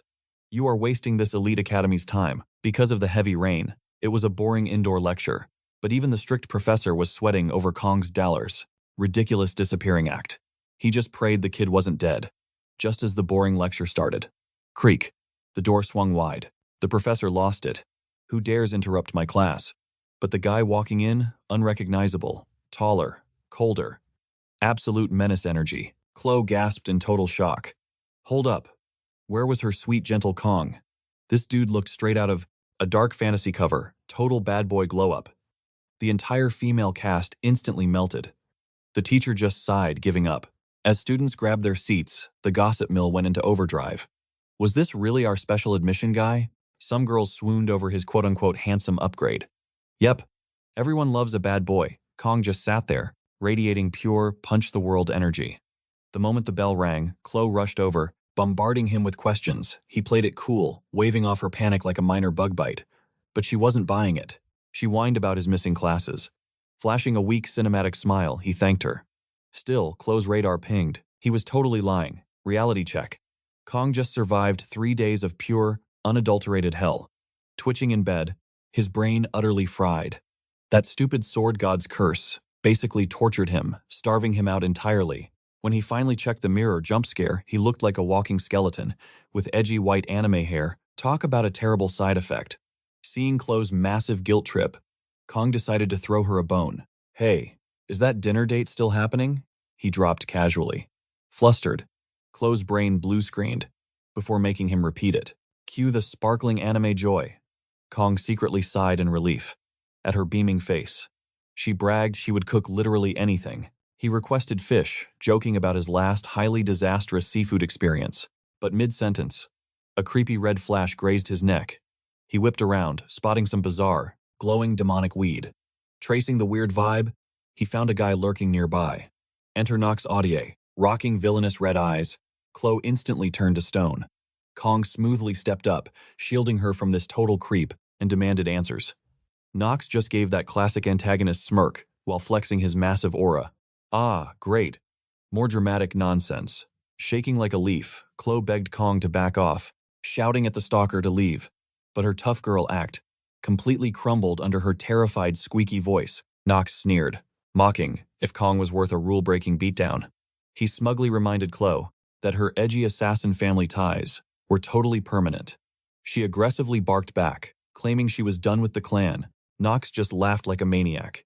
Newsflash, bloodstains do not wash out. The crazy family tree practically owned her soul. Kong watched this soap opera unfold, realizing his sweet friend was an edgy runaway assassin. Talk about family drama. Nox ordered her to ditch the quote-unquote thing and come home. Chloe exploded. Do not call him a thing. Kong just mentally facepalmed. Reviewing his gaming lore, he remembered the Audier clan. Basically, the game's most obnoxiously lethal ninja family, who crashed the plot midway. Sure, they lacked flashy magical nukes, but their traumatizing childhoods forged them into human meat grinders. Nox was the textbook edgelord assassin. The real glitch in the Matrix, Chloe's absolute golden retriever energy. While Nox glared holes into them, Kong saw Chloe biting her lip until it literally bled. She just wanted a boring life. But being born an Audier made that a total pipe dream. Just like his scam of a blessing, her bloodline was a curse. Kong wasn't trying to be Superman, but he refused to just eat popcorn here. Stepping up, his gamer adrenaline spiked. Time to weaponize this annoying curse. He casually asked the edgelord if he was ready to throw down. No more running away. Meanwhile, their bald instructor was stressing hard over Kong's weird vibes. A brave student even joked, "That frowning causes hair loss." He grumpily shooed them away until his phone violently rang. The teacher's face completely dropped. Newsflash, Kong and the assassin prodigy were about to brawl. Boom. The subspace arena was instantly prepped. Kong stretched his neck. Fast service here. Since this was virtual reality, he wouldn't actually lose limbs, though the phantom pain would still sting. Watching the audience pack the stands, Kong chuckled at the absolute irony. Mr. Low Profile was now the main event in a digital coliseum. Chloe, practically vibrating with guilt, hovered nearby. Kong gave her a thumbs up, thanking her for the shiny loner gear. She panicked, calling Nox their family's ultimate overpowered genius. Kong just yawned. Edgy titles do not win boss fights. As the digital bell chimed, Kong threw Chloe a final, insanely cocky smirk. Relax. The world is crawling with geniuses. And that is exactly why I will crush him. The massive doors slammed open, stepping into the roaring virtual arena. Our grumpy gladiator was ready for war. Under the intense glare of the academy, Elite's familiar faces like Abel popped up. But then Nox stepped into the ring, his temper already boiling over. Kang just smirked. Win or lose, this brawl was going down in history. Furious Nox barked, asking if this freshman even knew the difference between bravery and pure stupidity. He mocked Kang for daring to show up, holding such a hilariously pathetic excuse for a weapon. A suffocating dark aura exploded from Nox, washing over the arena. Kang instantly recognized the vibe. Yep, that was pure unfiltered killing intent. Kang just grinned. A true master never blames his tools. Buddy-triggered Nox decided to wrap this up fast. A massive phantom crow materialized behind him as he swore to rip out Kang's trash-talking tongue.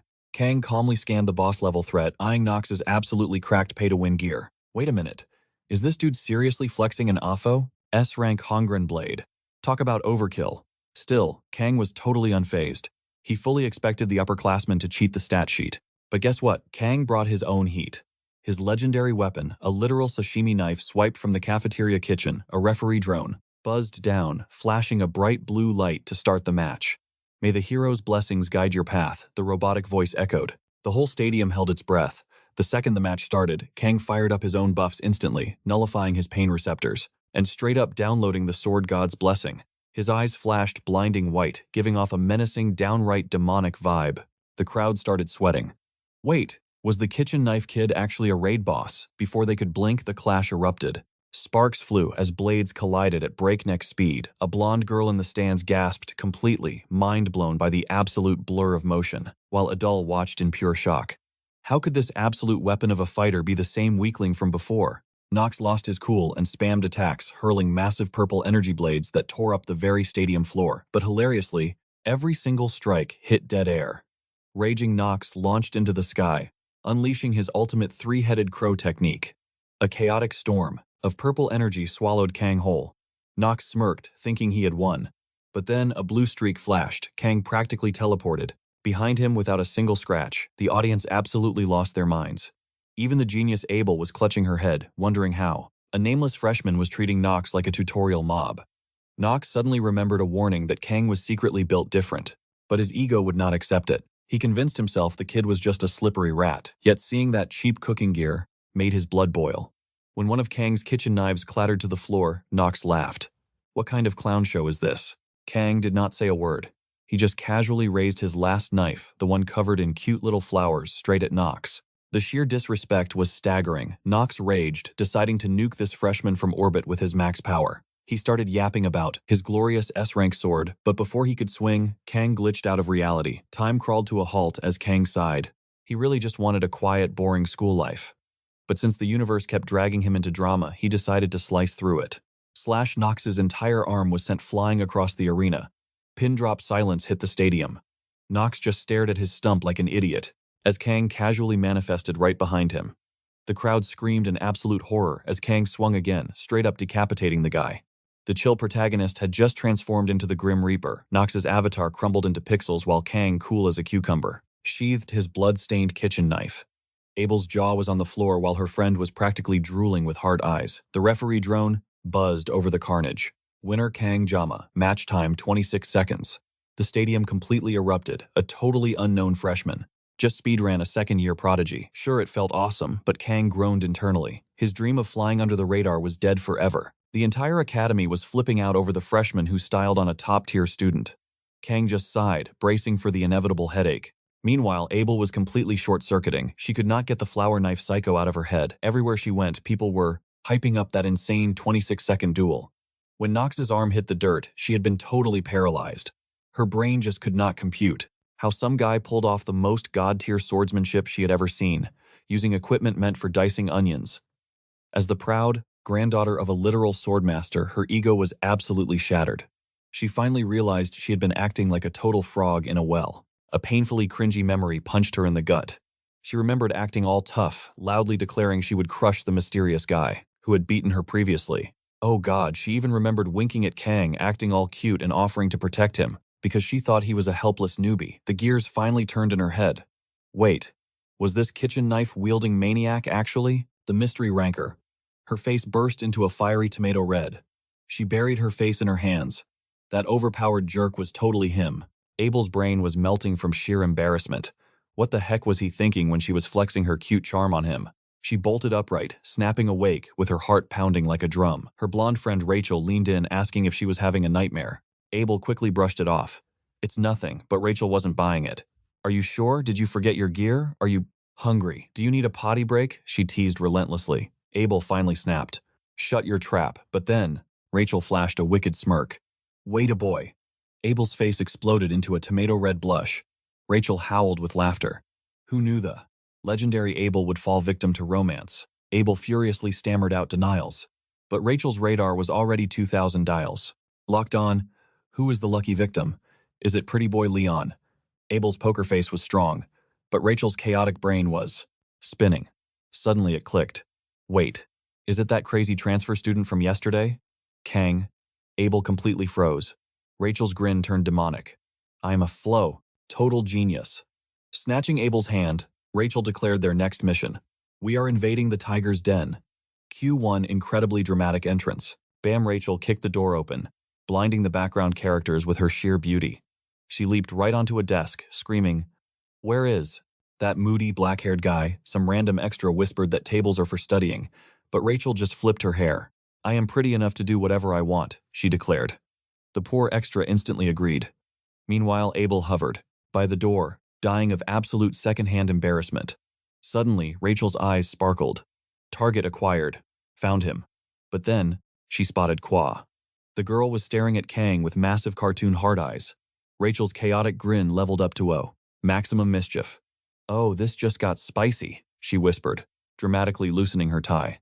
Kwa, who had been chilling peacefully, suddenly felt the boss music start playing. Rachel stalked over to Kang and literally sniffed him, leaving the entire room, Abel and Kwa utterly mind-blown. Rachel just shrugged and flopped directly onto the desk, trapping the newly awakened Kang. He blinked, his sleep-deprived brain totally failing to process this crazy girl. Are you Kang Jama? She purred, leaning dangerously close. Kang's survival instinct screamed red alert, but before he could dodge, Kwa yanked Rachel's arm, furiously demanding her identity. The classroom tension completely shattered the roof. Rachel just smirked, eating up the roofless. Juicy drama. Kang suddenly realized why his spider sense was tingling. Rachel's playful aura vanished, and out came a Fane, literal deadly dagger. A full-blown deathmatch was about to start during homeroom, which was definitely not on Kang's daily bingo card. Abel finally snapped out of it. Rachel, what on earth are you doing? Rachel innocently blinked. Just saying a friendly hello. Abel rubbed her temples. Put the weapon away, and stop acting like a comic book villain. But Kwa was already seeing red. She lunged at Rachel, screaming, "Just die!" In a flash, Rachel swatted her away, spilling a mysterious strawberry juice box. Rachel looked down at Kwa like a total boss. You are weak, short, terribly slow, and totally unhinged. The whole class stopped breathing. Lightning practically flashed between them. Fact check. Rachel was definitely Reason's, not here for a tea party. Rachel locked onto Kwa's arm with a death grip, until Abel screamed at her to drop it. Yeet. Rachel literally launched Kwa across the room. Miraculously, Kwa nailed a superhero landing like an absolute angel. The background boys were just grabbing popcorn at this point. Plot twist. Rachel is from the legendary Sword Saint clan, where absolute power is the only law. She pivots back to Kang. Is that angry puppy your girlfriend? Kang instantly deadpans. No. He catches Kwa, dying a little inside at his answer.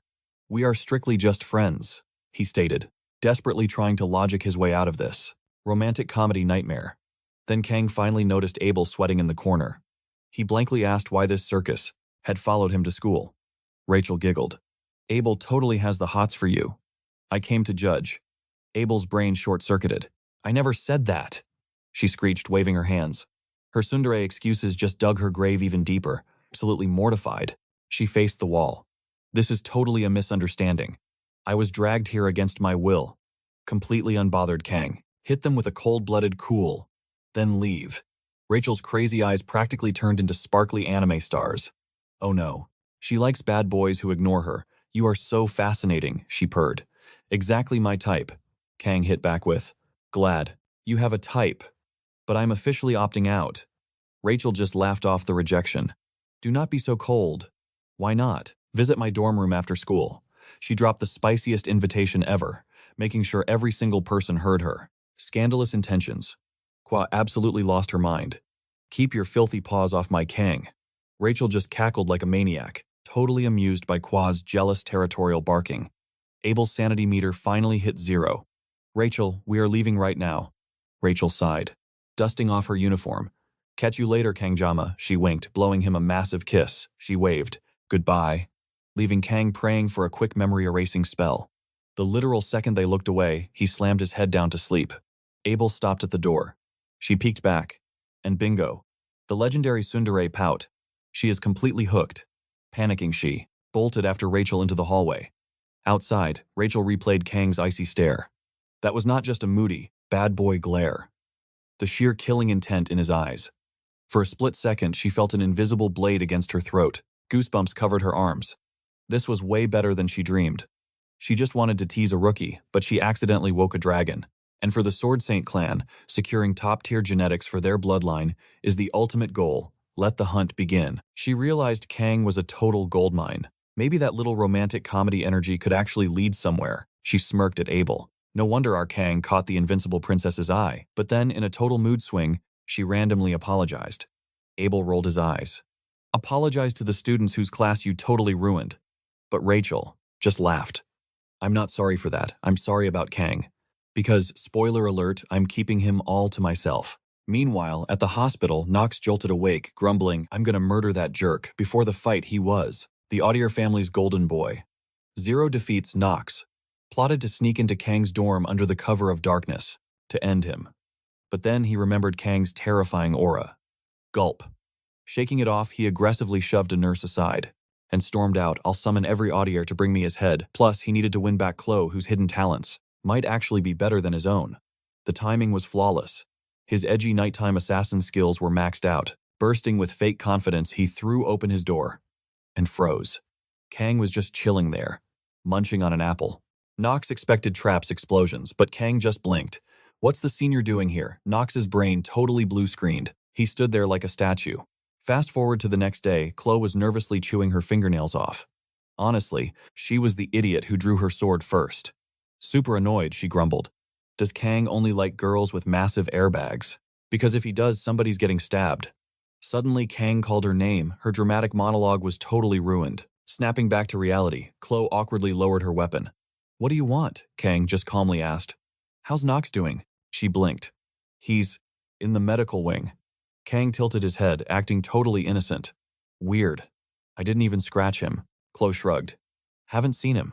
But rumor says he checked in with 0 visible injuries. She added, Don't sweat it. He's probably fine. Kang silently disagreed. Nox wasn't the type to cry over a tiny loss. His spider senses were tingling. That loser was definitely plotting. So he casually asked Chloe for Nox's room number. Bam. Back to the present tense, Nox was practically vibrating. As Kang devoured that apple in his room, sweating bullets, Nox squeaked out, Can I have an apple? Kang raised an eyebrow. You're asking for the one I'm currently eating. Kang looked around the fancy dorm. Man, the Audiers must be filthy rich. Giving you a VIP room all to yourself, Nox was still buffering. How? How did you get inside? Kang ignored him. Instead, Kang grabbed a sharp knife. Nox nearly wet his pants. Was this an assassination? Nope. Kang just went back to peeling his apple like a Michelin star chef. Nox was secretly impressed. Why is his fruit ninja skill so maxed out? Kang slammed the perfectly sliced apple onto Nox's desk. Good for digestion when you're stressed, he smirked. Nox suddenly realized he was being aggressively mocked. Furious, he reached for his sword, but Kang's next words froze him dead in his tracks. Try getting revenge, and I will personally delete the entire Audier family. Nox's jaw hit the floor. Total silence. Kang casually strolled to the door, shut it, and vanished like a ghost. Once outside in the hallway, Kang let out a massive sigh. A cheeky smirk spread across his face. What a fragile little candle, he chuckled. He totally crushed whatever tiny shred of willpower Nox had left, but honestly, it was a giant fat bluff. Destroy the Audier family in 30 seconds. Yeah, right. Maybe a few cousins tops. Plus, he hated messy cleanups.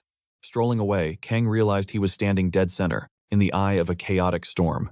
This definitely wasn't in his game guide, but hey, if Nox backed off, that was one less headache. His real problem was the local crazy girl. You know, the one who was supposed to be the original protagonist's first love interest. He had to play his next cards perfectly. With the massive competition looming ahead, Kang cracked his knuckles. Time to get serious. The grand prize, the legendary Muris. An overpowered item he desperately needed for his inventory.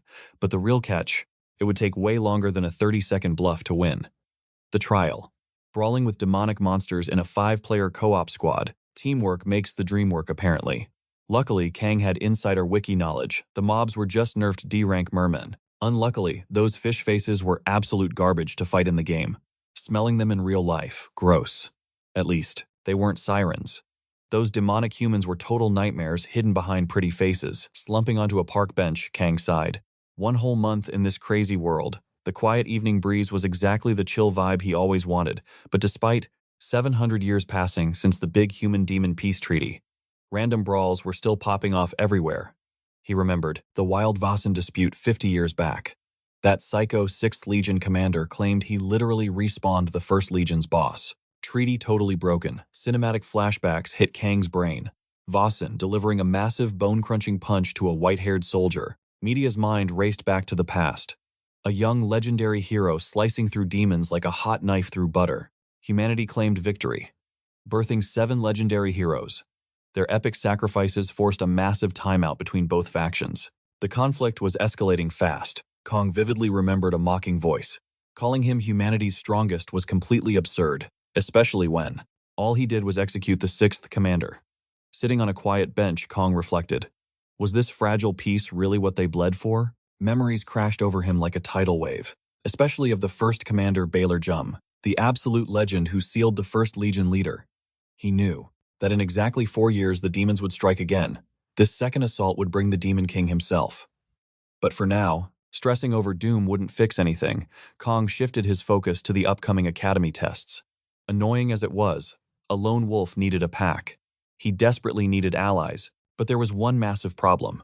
His phone's contact list was a barren wasteland. 0 friends. 0 connections. Then a lightbulb moment. His newly found academy fame could actually work in his favor. If that was the case, he was determined to poach the absolute best talents, anything to secure that flawless top score. Despite his desperate dream of a quiet, lazy life, he was totally resigned to his fate. He would have to grind, the hard way. A whole agonizing week passed and Kong's anxiety peaked. Unbelievably, not a single soul had approached him for a team. Reflecting on how he utterly decimated Nox, he wondered why his notifications were so dry. Then, the hilarious truth hit him. Everyone was absolutely terrified of him. Glancing around the room, he spotted Chloe. The resident outsider hadn't been picked for a squad either. Strolling over, he casually asked if she had a team yet. She shyly admitted she was flying solo. Kong was completely baffled. Didn't she have friends before? Spotting a golden opportunity, he threw out an invite. We just need 3 more warm bodies, he casually offered. Chloe's eyes sparkled and she agreed instantly. She was a totally exceptional fighter. Kong patted himself on the back for this genius draft pick, given his own pathetic stamina pool. Chloe's monstrous strength was easily worth 1,000 of him. As Chloe beamed with pure joy, their wholesome moment was suddenly shattered by a loud shout. It was Rachel, boldly declaring, "I am back to play with you." Kong released a soul-deep sigh, instantly exhausted. When he demanded to know why she was bothering him, she sassily replied, "I literally just told you, did I not?" Rachel then started muttering about some big guy arriving. Kong's patience snapped, demanding she get straight to the actual point. Suddenly, on the verge of fake tears, Rachel whined about his icy attitude. Rolling his eyes at her Oscar-worthy theatrics, Kong ordered her to stop calling him by pet names. Rachel masterfully faked sudden deafness, pretending she heard absolutely nothing. In her classic clumsy style, she dramatically collapsed onto a desk. Her massive front assets cushioned the fall completely. She shamelessly claimed she was just feeling dizzy today. Quickly changing the subject, Rachel asked if Kong had a full squad for the test. Without engaging his brain, he blurted out a no. Rachel's eyes lit up like fireworks. She smoothly invited her own self into his party. Grabbing his chin with a teasing smirk, she whispered, "Gotcha." Now, Kong swatted her hand away like a pesky mosquito. He suspiciously questioned why she would ever team up with a lone wolf like him, especially with her massive army of fanboys. Smirking like a fox, Rachel replied, "Because rolling with you is way more fun." Kong deadpanned that he was already paired up with Chloe. Rachel's grin only widened. "That is absolutely perfect. Now we just need 2 more randoms." Kong was utterly baffled. Did this crazy girl not realize teaming with him was academic suicide? He shot a desperate glance at Chloe, who seemed completely fine with this circus. Reluctantly, he threw in the towel and agreed. Rachel happily clapped her hands. No turning back now, she cheered. When Kong asked who else she planned to drag into this mess, Rachel's grin turned wicked as she dropped a bombshell name, Leon, the literal main character. Kong's blood ran freezing cold. What horrible past life karma was punishing him like this? All he wanted was a boring background character life. And now he was permanently glued to Leon, Rachel and Abel, the exact walking disasters he swore to avoid. While babysitting the crazy girls was manageable, having Leon around would completely nuke his peaceful survival plans. Everything he knew about the future timeline was turning to dust. He seriously considered hitting the eject button and backing out. But Rachel did not give him a single breathing second. The instant he nodded, she slammed the team registration button, locking him into this hellish squad. For the first time ever, Kong felt a genuine murderous urge to stab somebody. Chloe noticed his soul leaving his body. She tilted her head, asking if he was okay. She pointed out that ever since Rachel crashed the party, he looked sick.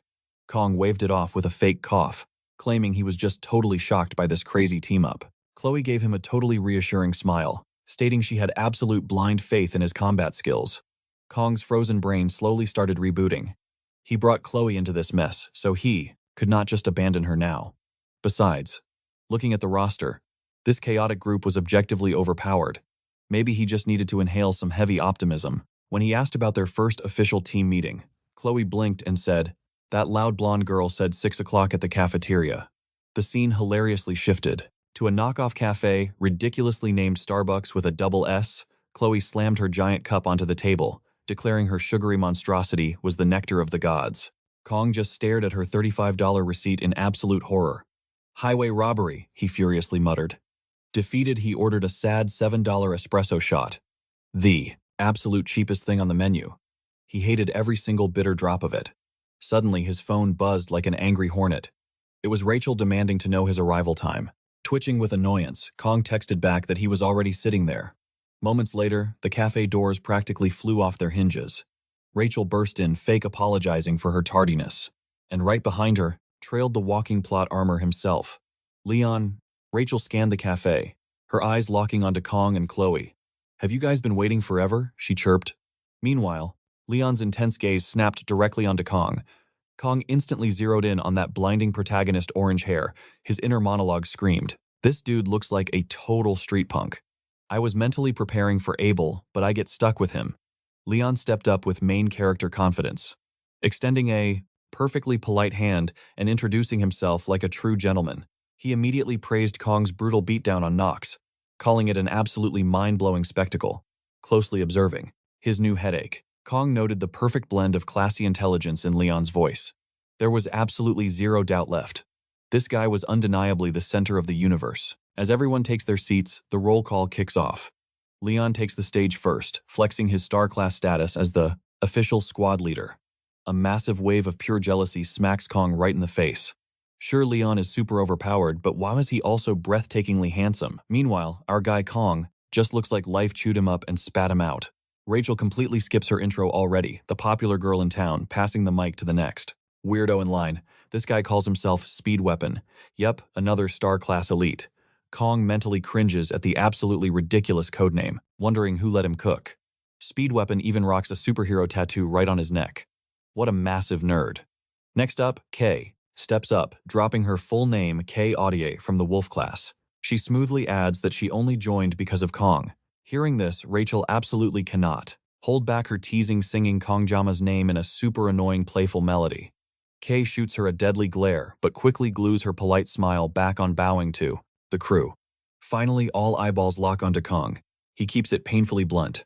"I am Kong, Jama, same class as Chloe."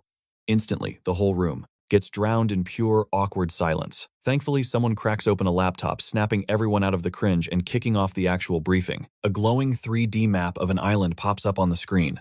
Leon jumps into serious mode, explaining that the squad leaders already got the VIP intel regarding the upcoming midterm. This island is 100% real, but they will warp there using subspace tech. And spoiler alert, getting your limbs chewed off by monsters will be incredibly real too. Leon zooms right into the digital map, highlighting their drop zone in the chilly northern region. Their main quest, slaughter as many fishy mermen as physically possible. Since the monster spawn rate is capped, he warns them that 3 rival squads will be hunting on the exact same island. Leon casually asks for any questions. Fanboy Speed Weapon immediately shoots his hand up, asking if deadly sirens are lurking around, if they are going to wipe them out. Leon plays the cool boss, assuring him the professors already nerfed those threats. Chloe then chimes in asking, "The real question, can we beat up the other teams?" Leon shuts that down fast. Player killing means instant disqualification. You are supposed to farm monsters, not classmates. Kong chuckles internally, knowing this no player versus player rule is a total buzzkill for Kay, considering her sketchy background as a literal shadow assassin. With the briefing wrapped up, the squad scatters. Leon sticks around, casually packing his gear.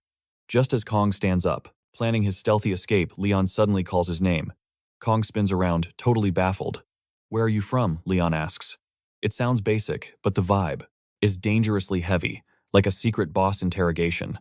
Before Kong can even sweat, Leon quickly backpedals, apologizing for tossing out such a weird question out of nowhere. He awkwardly admits he just got this crazy vibe that they were cut from the same cloth. Kong stares at him like he is insane. Why would the golden boy ask something so utterly dumb? Kong literally screams Korean heritage from a mile away. Leon awkwardly waves it off, telling Kong to just delete the whole conversation and turns to bounce. But Kong's hand shoots out like a reflex, slapping onto Leon's shoulder to stop him in his tracks. "Hold up," he blurts out, totally surprising his own brain.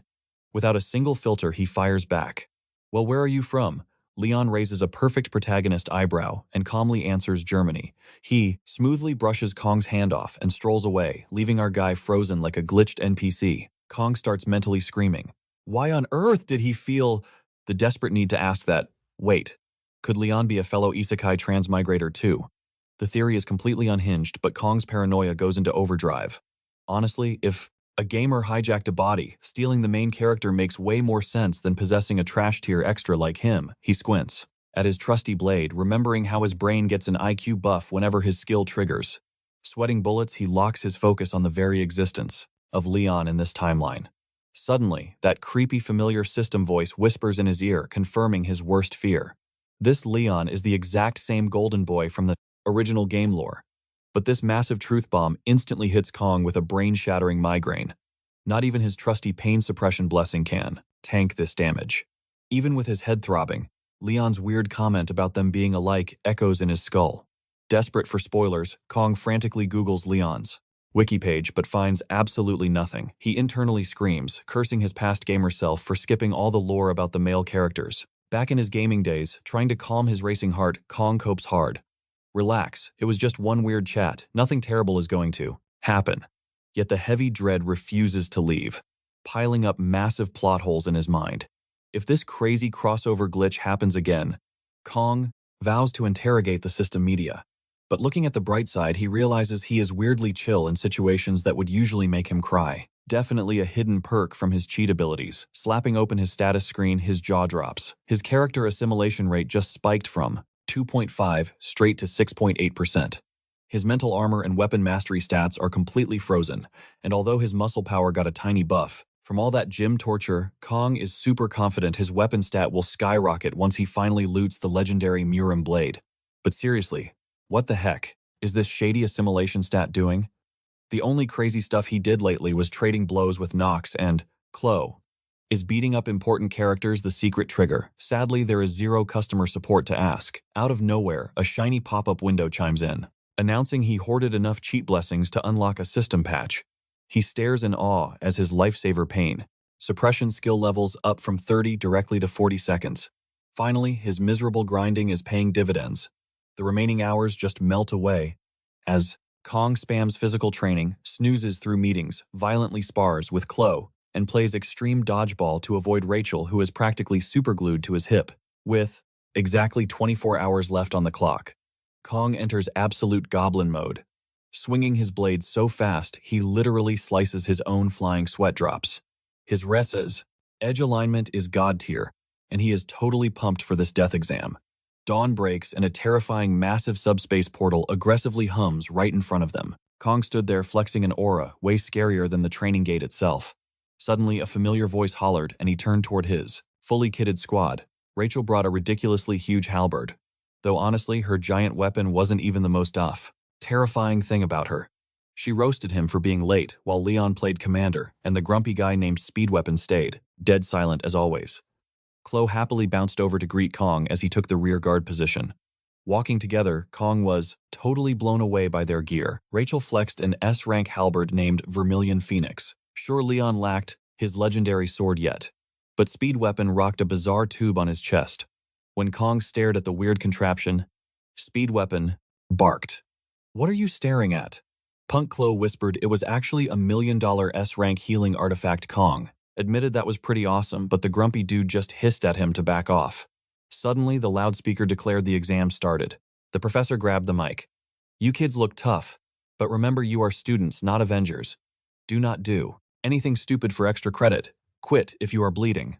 Leon stepped up instantly, going into protagonist speech mode. "It is showtime. Let us give it everything." The epic day Kong trained for had arrived, though Chloe looked quite sick. Kong asked what was wrong. She nervously confessed she was terrified of sirens. He patted her shoulder, reminding her that the staff already pest-controlled the island. Little did he know her entire hometown had actually been wrecked by sirens before. The professor gave the green light for the portal. Kong playfully ruffled Chloe's hair, saying, "Let us roll." Blushing hard, she stuttered, "With Kong here, I am totally safe." But the moment they crossed the rift, Chloe suddenly heard Kong screaming her name. Snapping back to reality, she realized she had totally spaced out. The squad was fiercely debating whether to cry for a teacher, panicking because their phones had 0 bars in subspace. Someone was already face down in the dirt. The real nightmare had dropped. A deadly siren spawned right in front of them. But wait, rewind a bit. Arriving on Scapi Island, the rough teleportation left. Literally everyone puking their guts out except Kong. Leon wiped his mouth amazed. "How are you okay?" Kong shrugged.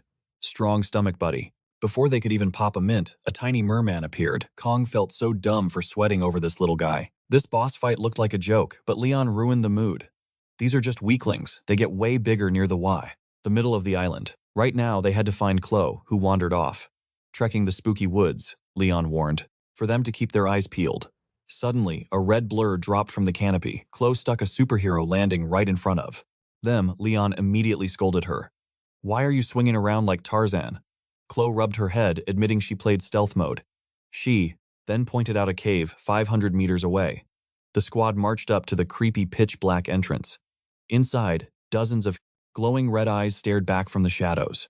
A literal merman hotel. Rachel guessed there were at least 50 of them. They huddled up to strategize. Wiping this mob meant an easy first place, but dying wasn't on the schedule. The final call was up to Leon. Chloe had already done her part as the scout. Now it was time for glorious violence. Leon quickly slapped Kong on rear guard duty to watch their backs. Kong happily took the job, absolutely thrilled to do the bare minimum amount of work today. Leon stood dramatically in the middle, ready to jump in only if things went horribly wrong. When Rachel questioned his genius tactics, Leon smirked and dropped his master plan. Kong noticed the main character fire burning in Leon's eyes. He gave the signal. Rachel gripped her heavy halberd, charging it with wild aura. With a totally unhinged Spartan throw, she yeeted the massive weapon straight into the enemy camp. The guys watched in shock. Was chucking a legendary weapon really necessary for some oversized sushi? But before the fishmen could blink, Chloe zoomed in, grabbed the heavy blade, and instantly sliced 2 monsters into sashimi. She remembered Leon's one simple rule: just totally wreck absolutely everything in sight. Her crazy grin said it all. Meanwhile, the grumpy speed weapon started blasting a magical tune on his flute. The chaotic buff made the fishmen completely lose their minds, running around like headless chickens jacked up on the member side. Music buff. Rachel turned into a human blender. Speeding through the horde, she counted kills like a psycho. 11, 18, 24. She laughed while her weapon painted the cave red. Tossing a quick thanks to the flute guy, she completely unleashed her own beast mode, triggering her cat blessing. Boom. One swing deleted 8 monsters at once. 2 more tried an ambush from above but got instantly swatted out of the air like flies. Over on her side, Rachel had already stacked 45 bodies. The 2 crazy girls soon realized they were carving a path right toward each other. Just before they crashed, a supersized boss merman smashed in the middle. Without even blinking, they double-teamed the giant, exploding it into pixel dust that rained everywhere. Rachel smirked. "You got faster," Chloe hissed back. "Hey, I had the kill steal." The 2 rivals split up, continuing their bloody rampage in opposite directions. Kong wiped his sweat, super glad they didn't murder each other, instead observing Leon. Leon casually sniped a merman and smirked. "You actually worried about them?" Kong just shrugged. "I was. But clearly, that was a massive waste of energy." All 60 fish faces were totally wrecked. Leon proudly preached about the power of friendship, signaling them to push forward. Kong had to admit, the strategy was flawless, mostly because their brilliant plan was literally just letting the 2 overpowered monsters do all the dirty work. But right as Kong celebrated their free ride, boom, a blinding blue flash erupted. Before anyone could even blink, the beam blew right through Leon's chest. The whole world completely froze. Jaws hit the floor. Kong whipped his head around, only to stare down a totally horrifying demonic siren. Rachel shrieked, "What the heck is that thing doing here?" Speed Weapon totally lost his mind, babbling about how they just cleared this stupid cave. Absolute chaos was about to break loose, but Kong slapped his inner panic button off, forcing his brain back online. He stepped right up, his voice slicing through the screaming. "All right, people, I am officially the only functioning brain cell here. Kong started barking orders like a drill sergeant. Speed weapon, glue Leon back together.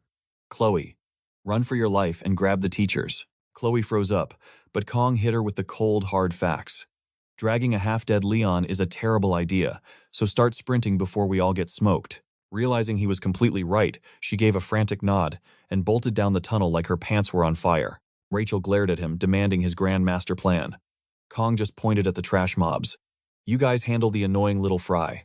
He closed his eyes, dropping a dangerously cool sigh. I totally hate cleaning up small fry anyway. The giant terrifying catches. That is where a true chef shines. He threw them a devilish smirk.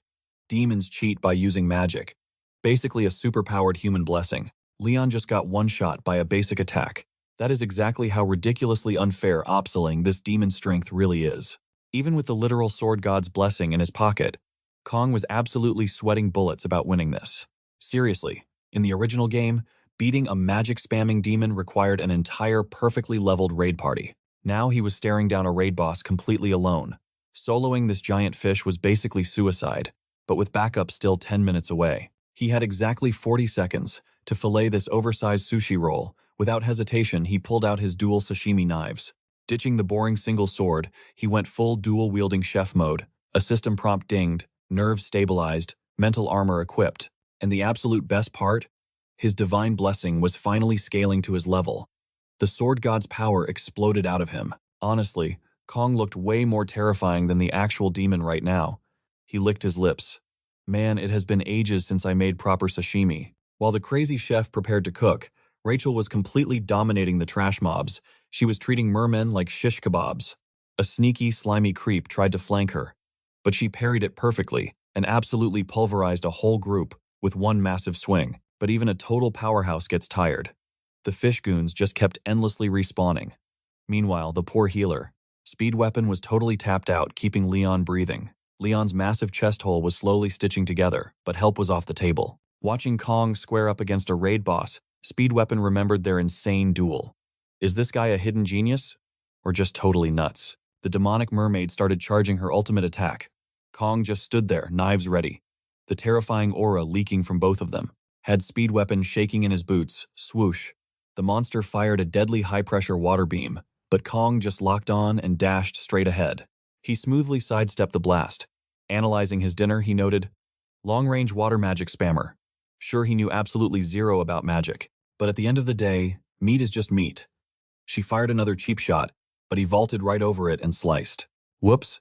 She totally cheated with water magic, distorting his slash like he was just chopping into a giant puddle. The sneaky fish then aimed a lethal water drill right at the healer, but right before she fired, snicker snack, Kong cleanly chopped off a fin. Annoyingly, it was just a flesh wound. She instantly cowered back into the water pool. Kong clicked his tongue, predicting this slimy boss was going to be a nightmare. Wait, is she purposely aiming for the injured guys? Speed weapon yelled out. Kong shot a quick glance back. You guys still breathing over there? With a shaky thumbs up from the healer, Kong dove right back into the madness. Don't die on me, Leon. Hearing those words, Speed weapon flashed back to a super deep chat they once had about self-sacrificing heroes. This academy was stuffed with arrogant brats playing hero. But honestly, nobody actually walked the walk, especially not in the elite dragon class. But watching this crazy chef risk his life right now, Speed weapon's jaw dropped. This idiot.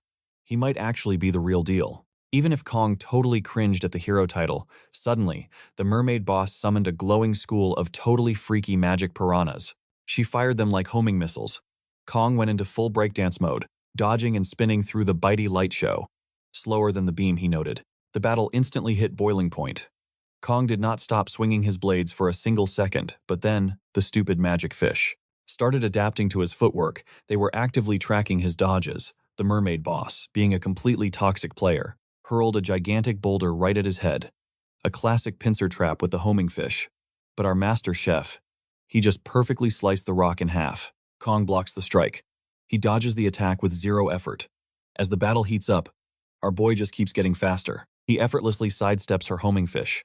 The sea witch is absolutely fuming now, her blood boiling with every missed shot. In a fit of rage, she spams more fish torpedoes, pivoting sharply to snipe Speed weapon. Rachel screams a desperate warning. Speed weapon snaps to attention. The mermaid's sneaky master plan is exposed.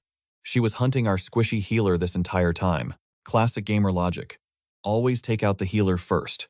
But wait, her real prize is actually Leon, our so-called glorious hero. Speed Weapon squeezes his eyes shut, totally ready to meet his maker.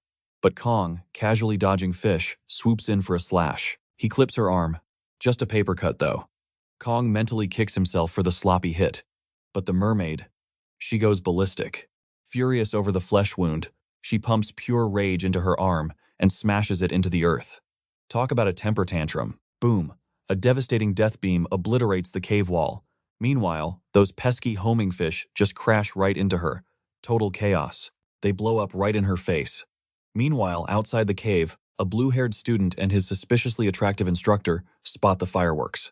The student points at the massive laser beam, and the deafening shockwave. Rain starts pouring down, setting a perfectly dramatic mood. The instructor flashes a totally suspicious smile. She suggests they grab the wounded and make a run for it, but she tries to play it off as just normal thunder and lightning. Yeah, right, lady. Back inside, the cave roof is cracking like a dropped smartphone screen. A massive hole opens up. The weaker fishmen are panicking, blindly searching for their angry queen. Rachel clocks their sudden confusion. Kong sighs, totally annoyed. His big attack flopped. He figures the angry sushi is buried under the rubble, but he doubts she is dead. Bingo, his danger senses are spot on. A massive shockwave of killer aura suddenly explodes from beneath the crushed rocks. Talk about a dramatic entrance. The mermaid bursts from the rubble, glowing with absolute, unfiltered psychotic rage. Kong casually strips off his jacket. He tosses it to Rachel, barking at her to babysit Speed Weapon and Leon since the small fry are finally out of the way. Rachel nods. Speed Weapon, hilariously still tooting his flute, watches this absolute madman with jaw-dropping awe. He thought Kong was just crazy. But now, he is witnessing a literal legend. Kong rolls up his sleeves. It is go time, finally free to pop off. With only 10 seconds left on the clock, he gets serious. The psycho mermaid, dripping with pure fury, charges at him like a runaway freight train. Kong does not even flinch. He casually closes his eyes to find his inner zen. Snap. His eyes shoot open. A pitch-black sinister aura swallows his left eye. Demon mode activated. Time to slice and dice. Kong charges forward like a total boss. Meanwhile, Chloe bursts out of the cave. Her only thought, become a speedster and run. Can not stop, will not stop. Her legs are literally crying for mercy. But her divine blessing hits the nitro boost. She tears through the forest, smashing through branches on pure willpower, ignoring her burning lungs. She pushes past the pain. Kong's strict orders echo in her brain. She must find the instructors. Thoughts of Kong flood her frantic mind. To Chloe, he is the strongest, toughest dude she knows. But plot twist, he actually hates fighting. He only pulls out his sword when things hit absolute rock bottom. He is truly reluctant. She hypes herself up, trusting that our boy made the right call staying behind. But honestly, that buff mermaid is pure nightmare fuel. Chloe curses her weak stats. She desperately wishes she had the power to actually help him out, but her sad internal monologue is rudely interrupted by a massive explosion. Boom. She hits the brakes, whipping her head back toward the crumbling cave entrance. Tears stream down her face. She fires off a quick prayer to the heavens for his safety, but pausing is totally out of the question. Adrenaline pumping. She sprints again, parkouring over roots and slipping through mud. She screams for a high-level hero to come save the day. Her voice totally cracks under the heavy rain. Suddenly her gamer senses tingle. Enemy spotted. A merman presence is creeping up on her right. Going full instinct mode, she leaps and swings her weapon. Clang. Her attack is effortlessly parried, and the mysterious defender is Abel, the main waifu herself. They lock eyes in total shock. Chloe lands clumsily, immediately gasping out the most awkward apology ever. She is ridiculously relieved to find friendly allies. Her stamina hits absolute zero, and she totally faceplants into the dirt. Abel's squad, currently fighting off fishmen, yells at Chloe for her crazy friendly fire attempt. They draw weapons to attack back, but Abel commands them to stop. The waifu recognizes poor Chloe, barely conscious. Chloe begs like her life depends on it, explaining that our boy is in grave danger. Meanwhile, back in the danger zone, Speed Weapon is absolutely fangirling over Kong's epic battle. Watching this dude slice up the demonic mermaid is literally like watching a master chef fillet a live salmon. Speed Weapon realizes Kong is not just surviving this boss fight, he is completely bullying the enemy. Every single move is a perfect critical hit. Every block is calculated math, using his severing skill. Kong turns the mermaid's scaly tail into perfectly cut sashimi. It is so beautifully sliced, you honestly just want a side of soy sauce. Even Rachel, the glorious heir to the Spear clan, is completely mind-blown by his insane swordsmanship, speed weapon, noticing her slacked jaw. Starts thinking this sushi fest might actually end in a flawless victory. But hold on to your seats. Their glorious moment of awe is completely shattered when Rachel spots a lethal strike incoming. She shoves speed weapon out of the way, yelling at him for zoning out in the place. Middle of a death match. One look at the blasted crater proves it. This is no ordinary sushi ingredient. It's a demonoid mermaid packing massive magic, Kong and speed weapon sweat bullets. How are they supposed to survive if she drops a nuke on them? Meanwhile, the mermaid, absolutely triggered by Kong refusing to die, spams her needle squall, raindrops turn into flesh-melting acid spikes, Kong goes full matrix dodging and deflecting. But his trusty knife starts melting like butter. So what does our crazy main character do? Yeets the blade straight at her, slicing the fish lady perfectly in half. The mermaid freezes. Her jaw drops completely, flabbergasted by her own bisection. Kong, honestly looking way more demonic than the actual demon, steps up to finish it. But before he can land the final tap, she summons a disgusting meat shield of mashed merman. Gross.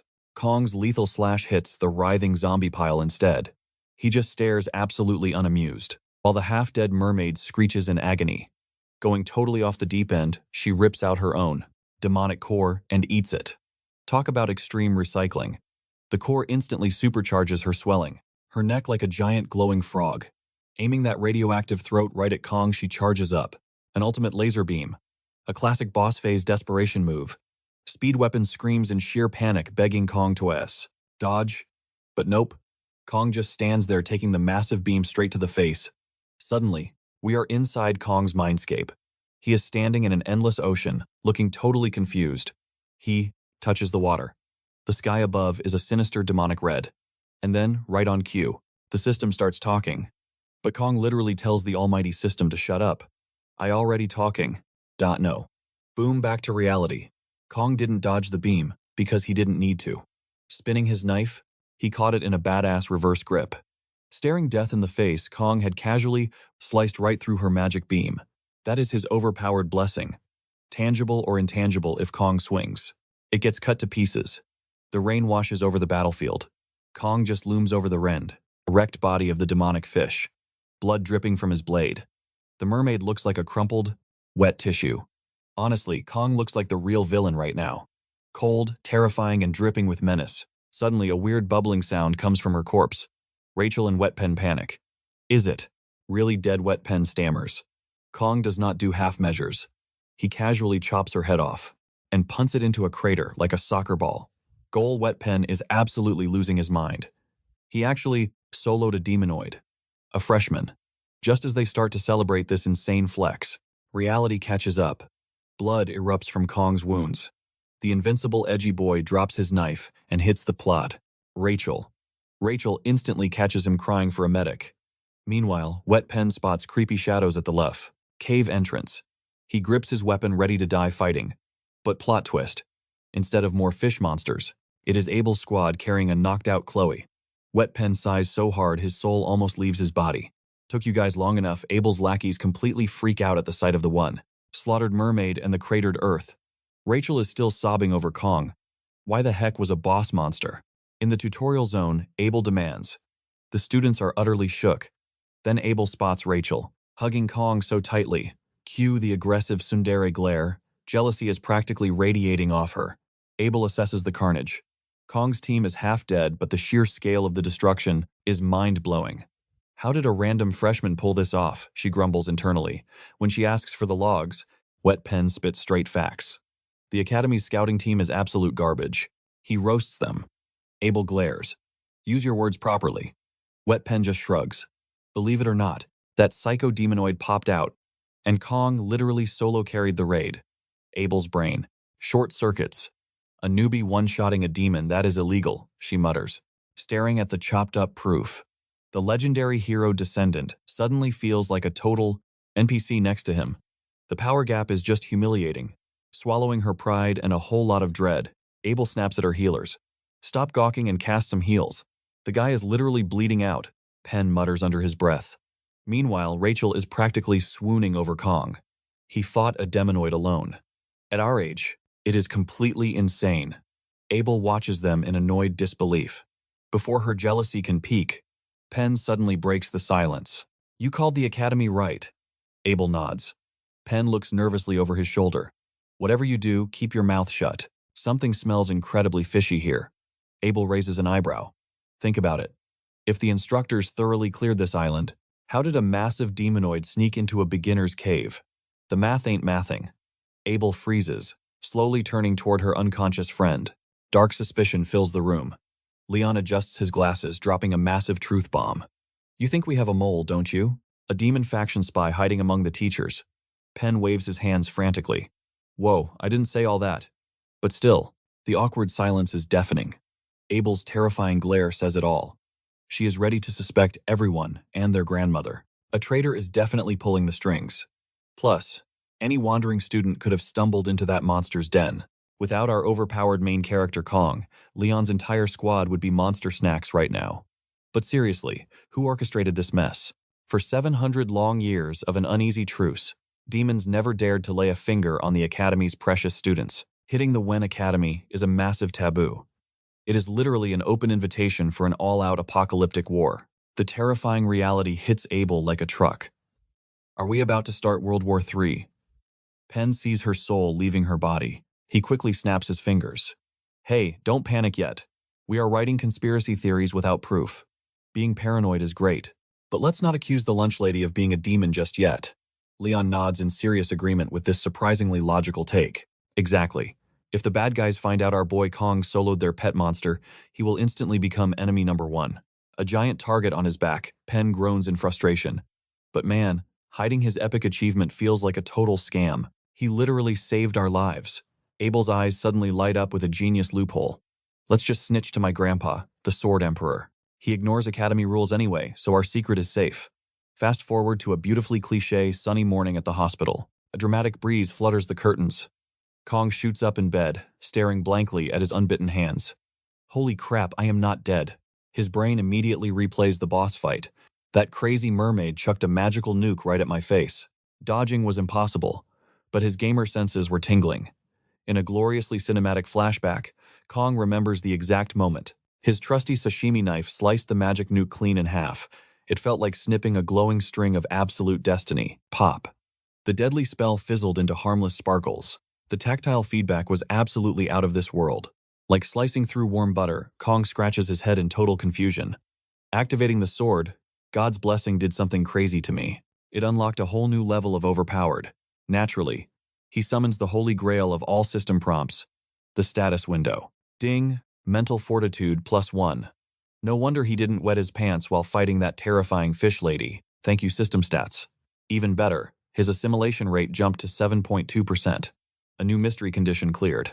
Just gotta grind to 15% for the next power-up. Slicing that magic attack definitely earned him those sweet experience points.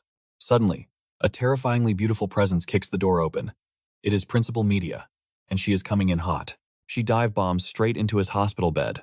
Kong's face is instantly buried in two very large, very dangerous soft obstacles. "I thought I lost you," she wails dramatically. "I was about to fire every single incompetent instructor on this entire continent." Kong furiously taps out, suffocating in the chaotic embrace. "Ma'am, please, I need oxygen." Media giggles and finally releases her hostage. "Oops, my bad. Just glad you are still kicking." Suddenly, an imaginary light bulb appears. She starts furiously digging through her bag. "Where is the darn thing?" Kong squints at her endless purse. "Hold up. Is she casually using a dimensional pocket space?" "Aha. Found it." Media triumphantly yanks out an insanely gorgeous katana. "Ta-da. Here is your shiny new midterm prize." She strikes a pose, accidentally flexing her legendary thighs while presenting the weapon. Behold, the legendary blade, Murasame. Kong's gamer brain short-circuits. A level 25 strength scaling weapon. Its deadly edge literally gleams like fresh morning dew. Hope you love it. Sorry for sneaking it into a hospital room instead of a fancy award ceremony. She winks unapologetically. "Hey, are you done in there?" A grumpy voice barks from the hallway. Media scowls, her attitude shifting as fast as her striking pose. "Keep your pants on, old man. Just come inside." In walks Zeke. The Sword Emperor himself, grumbling about kids these days. Media dramatically rolls her eyes at the living legend. Kong sits silently, watching the two most powerful people act like squabbling toddlers. Why does this feel like a weird sitcom? Why are the server's top players in my room? Media's goofy smile instantly drops. We heard the full boss fight report. Suddenly, the atmosphere turns ridiculously heavy. Both legendary figures drop into a perfect 90-degree bow. Please forgive our massive screw-up. Kong's jaw literally hits the floor. Did the untouchable principal just bow to a freshman? Media bows so low she might touch the floor. She is absolutely mortified that the academy messed up during the Brog midterms. Swearing on her director title, she vows to hunt down the truth. Meanwhile, Zeke thanks Kang for saving everyone but Kang. Being his usual humble self, just shrugs it off. Media smiles, but her face quickly drops into serious mode, warning them that this whole mess needs to stay a massive secret. Gulping down her pride, the director drops a heavy bombshell, admitting the mastermind is actually hiding inside the academy. But quickly flipping the script to lighten the mood, Media teases Kang, telling the stoic kid to throw a tantrum and act his age for once. Kang, totally unbothered and slightly amused, just hits her with silence. Wrapping up, Media and Zeke head out but suddenly stop right at the door. Media takes a trip down memory lane to their first meeting. She chuckles, remembering how he was lazing on a bench. I told you to scram and you just pulled your sword. What was that edgy line? Do not order me around? Peak 8th grader syndrome? Zeke, playing dumb, denies everything. Media sighs, feeling like it was just yesterday, despite serving the academy for 60 long years. Thinking about the school's ancient legacy, she marvels at how tiny her time feels in comparison. Zeke nods in agreement. Despite the occasional catastrophic mess, the academy has successfully protected cadets for 700 years. But wait, Media suddenly erupts in a terrifying green aura. Windows shatter as her furious energy explodes, forcing her to cast a barrier. With pure rage, she recalls that before the exams, the instructors supposedly double-checked Scopely Island multiple times. They took every single precaution, yet everything still went completely down the drain. Zeke gently pats her shoulder, snapping her out of her Hulk mode. Coughing politely, she apologizes for the outburst. Returning to her chill self and hypes up Kang for soloing the mermaid, Zeke completely agrees, praising Kang's insane talent. After seeing countless fake geniuses burn out, Zeke declares that Kang is built different. If anyone is the real deal, it is him, packing limitless potential. Zeke genuinely wonders if this kid can reach the absolute pinnacle. As they walk away, Zeke puts on his serious face, telling Media to stay hidden at the academy. Media smirks. Are you not going to help me clean up this mess? Zeke, suddenly losing his memory, dodges the workload. Media laughs, asking if the old man is going senile. But Zeke just smoothly replies, I do not remember. Meanwhile, back in the wolf class, Kang is finally sitting at his desk. He realizes his epic demonoid decapitation on the island was totally covered up, probably thanks to the headmaster playing it safe.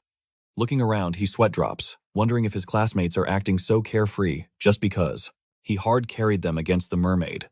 Kang recalls that right after leaving the hospital, he rushed straight to the mermaid academy forge to upgrade his new sword. Way to school with a forge. That is peak fantasy privilege right there. Honestly, the blade was just a glorified metal stick with a godly buff, so a makeover was required. The school blacksmith Vander was super hyped. Thanks to the big 700th anniversary event, Vander practically did it, for free. He told Kang to return in a week. Feeling incredibly lucky, Kang prays for an epic upgrade. Just then, a familiar voice calls out. Kang turns to see Chloe hobbling along on crutches like a wounded soldier. She cannot believe our boy is already out of the hospital. Kang checks on her, and Chloe flashes a proud smile, pointing at her heavily wrapped foot. She complains that some guy named Speed or whatever wrecked her ankle, but the doctor guaranteed she would ditch the crutches in a week. Flexing her pride, she confidently brags that her recovery speed will be way faster. Blushing a bit for flexing too hard, she smiles at Kang, who is just happy she is safe. He asks if there is any juicy gossip. Chloe leans in, whispering that Director Media is currently throwing hands with the school elders. Kang nods, reflecting on the battle. Sure, he basically soloed the boss, but he admits it was a solid team effort. Everyone pitched in. Chloe called for backup. Rachel wiped out the mobs. Wetman spammed heals. And Leon. Wait. Leon did absolutely nothing. Kang deadpans, wondering how this useless guy is supposed to defeat the Demon King. He sighs, guessing. It is only because Leon got instantly knocked out. Suddenly, the classroom door slams open. The instructor marches in, barking at the students to shut their mouths and take their seats. He announces a massive schedule change right before their combat training begins. The instructor drops a massive bomb, revealing they are getting a brand new co-instructor. He dramatically points to the door. The class holds its breath and absolutely loses its mind. Sword Emperor Zeke casually strolls in, looking sharp as a tack. Strutting to the front with dead serious drip, Zeke leaves the students completely starstruck while even the teacher bows down. Zeke's eyes practically glowed with intense focus. Meanwhile, our main character Kong was sweating bullets. What is this overpowered, old geezer doing here? Suddenly the scene shifts. Deep inside an abandoned house, an old man was getting completely wrecked. He tried to comment, beg for mercy, but bam, a vicious slap from the sexy pink-haired instructor silenced him. Yep, the mastermind behind the mermaid attack. The old guy sobbed out pathetic apologies to Instructor Kim, but she just hissed something in the demon tongue. A terrifying, demonic aura exploded from her. Glaring down, she coldly announced, "The 5th Corps commander is absolutely furious." Instructor Kim, casually playing with a gummy candy worm, asked her bleeding punching bag why he dared to fail her. Flashing a dangerously seductive smile, she popped the candy into her mouth. "You really know how to ruin my mood," she purred. He desperately tried to grovel again. Smack. Another brutal slap echoed through the room. Sucking on the gummy worm, she furiously demanded he speak up. "This is getting seriously annoying," she muttered. The bloody lackey coughed up another weak apology. Thwack. Kim kicked him hard. "You are still not taking me seriously." Finally snapping, the guy cursed at her. "You are just a lowly instructor. How dare you strike me?" Kim just scoffed in pure disgust. Wiping his filthy blood off her designer shoes, she ranted about the absolute absurdity of the situation. A mermaid beaten by mere first-year rookies. Though considering this year's freakishly talented batch, maybe she shouldn't be so surprised. They could probably pull off anything. Trembling, the guy corrected her. The mermaid wasn't beaten by a group, but by a single cadet. "Was it Leon?" Kim snapped, but the battered man shook his head. "Then who the hell was it?" she roared. Coughing up blood, he finally spilled the truth. It was this. A year's supreme ranker, Kong Jama. Kim's eyes went wide. The special admission anomaly, as her fingers literally incinerated. The candy wrapper to ash. A wicked thrill rushed through her. Oh, things just got interesting. As the wrapper vanished, she fully unleashed her lethally seductive demon form. Meanwhile, back at the academy, the cadets were practically coughing up their lungs, counting off for morning hell training. "I cannot hear you, maggots. Shout louder," the instructor roared like a drill sergeant. Every single student was suffering, except for one lucky girl. Chloe, sporting an injury, was resting on a bench and cheering them on. Kong glanced her way and smiled, secretly dying of jealousy. "Pick up your feet, boy," a voice barked from behind. It was the legendary Sword Emperor Zeke, rocking a Barda, tacky tracksuit. "Are you still whining about those midterm scratches?" Kong gasped out that he was perfectly fine, but in his head he was screaming, "Why is this fossil running next to me?" Kong knew exactly who Zeke was. The direct descendant of the absolute first Sword Saint, the literal right hand of the current Sword Saint. According to the game's lore, Zeke was destined to become humanity's greatest meat shield in the Apocalypse War, not to mention Leon's future overpowered mentor. So Kong was completely losing his mind. Why the heck is he hovering around me? Go bother the main character, old man. The plot is crumbling. But despite his inner raging, Kong was absolutely mind-blown by Zeke's pace. This senior citizen was outrunning him without breaking a sweat. Kong recalled a massive drama from the game wiki. The developers never actually gave Leon the Sword Saint title. It caused a massive uproar in the forums. He sweated nervously. Does that even matter now? Leon should still inherit it, right? The butterfly effect was getting way too real. Meanwhile, the other cadets were staring in awe at Kong and Zeke. To them, it looked like a movie poster. A badass master and his prodigy pupil. Breaking the silence, Zeke proudly declared, "The core of absolute power is raw physical endurance. I do not care if you have god-tier talent. Without a tank-like body, you are useless. Muscle conditioning is the true path to greatness. Do not even think about slacking, boy. Keep your legs moving, wheezing for dear life," Kong roared. "Yes, sir," chuckling proudly. Zeke suddenly dashed forward like a lightning bolt. Kong almost cried, trying to catch up. Is this geezer aging backward? After the torture ended, the cadets got a brutal reality check. Forget your shiny toys. Personal weapons are strictly banned for this training. Instead, they pointed to a literal garbage pile. Rusty farming tools and absolute junk weapons. Grab a rusty stick and master it, Zeke barked. The elite noble students were clutching their pearls. But sir, my legendary family heirloom, they whined. Kong casually peeked at the pile. Wait, is that a literal kitchen sashimi knife? A snobby noble raised his hand in protest. Sir, wouldn't it be far more logical to train with our sacred family blades? The entitled kid demanded to know why. They had to hold garbage. Zeke just grinned. Excellent question, brat. He stepped forward, his aura flaring. Mastering the absolute basics is way more critical than leaning on overpowered pay-to-win gear. When you rely entirely on magic weapons, you let your own raw skills rot. A true monster of the battlefield doesn't need a shiny sword to cover their own weakness. But the arrogant noble kept barking loudly. Learning our noble arts is clearly superior. The other cadets rolled their eyes. Wow, talk about a desperate cry for attention. Zeke's expression turned dead serious. Listen well, kid. I do not care if you wield a divine god sword. If your foundation is trash, your shiny weapon is just a pearl necklace on a fat pig. A true apex predator never blames their tools. Boom. Those words hit Kong like a 10-ton truck. The old man is 100% right. Zeke slammed his cane into the earth. Once you properly master these trash weapons, you will be an absolute god with anything you touch. A cadet who can slay with a rusty stick is unstoppable. The promise of sweet bonus points for the year-end evaluation drops.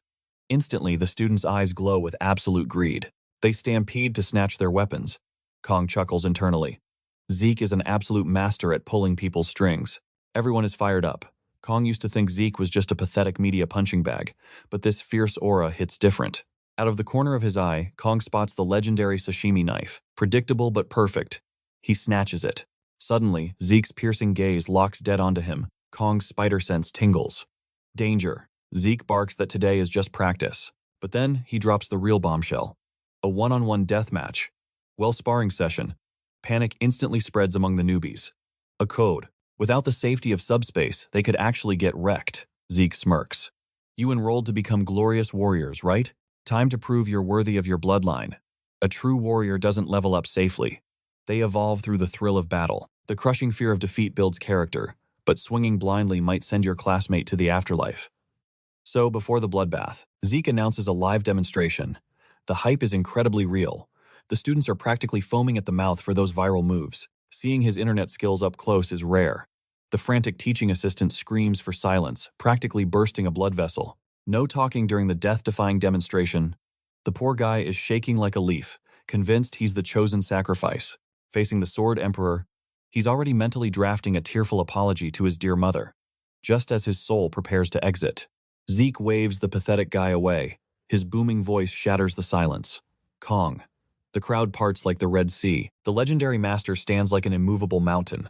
With a chillingly serious tone, he commands Kongyama to step into the arena. Gasps echo through the room.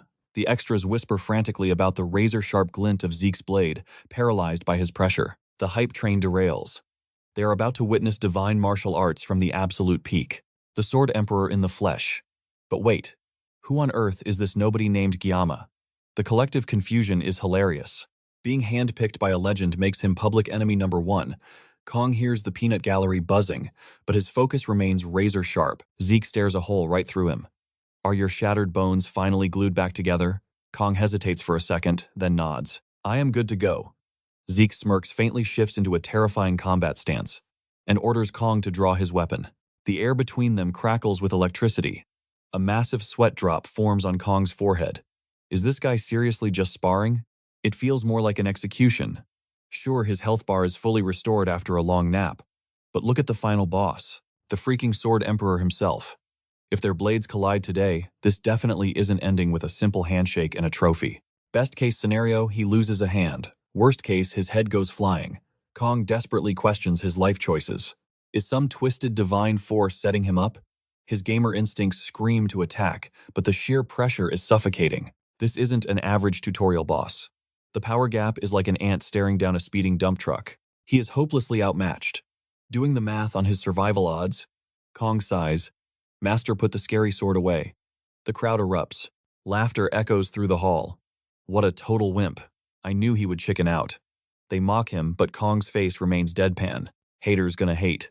He holds his ground unbothered. Zeke, however, is not amused. The master's eyes turn into terrifying voids. Where is your pride as a martial artist? Zeke's voice thunders through the room. Will you survive by hiding like a turtle? Stop bottling up your massive aura. He rips into the boy's fragile ego. Such god-tier talent is absolutely useless for a coward. Critical hit. Those brutal words deal massive emotional damage. Pride isn't just a word to Kong, it's his very fighting spirit. He was once hailed as the absolute apex predator of his homeland. A legendary title forged through blood, sweat, and wrecked rivals. They were his stepping stones to greatness.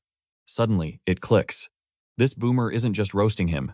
It's a psychological boss battle, a pure test of his unbreakable resolve.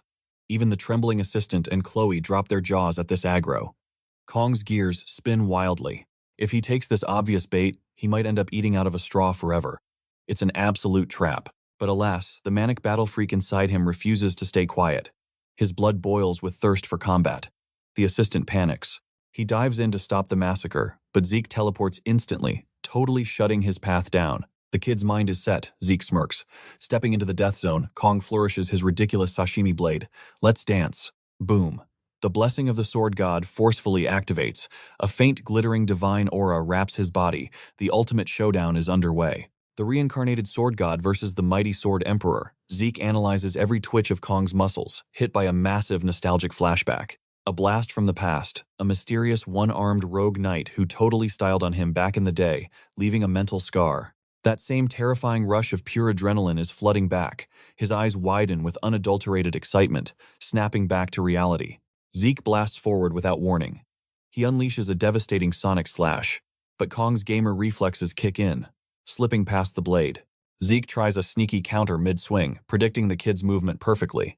But Gamma is slippery as an eel, dodging the strike with ridiculous reflexes. The kid charges back in, swinging his blade like a cracked-up swallow in mid-flight. Zeke just sweats, parrying the weirdest sword style he has ever seen. Finally, the Sword Emperor lands a hit, sending Gamma's trusty sashimi knife flying. But Gamma goes full anime protagonist, snatching the blade mid-air for another slash.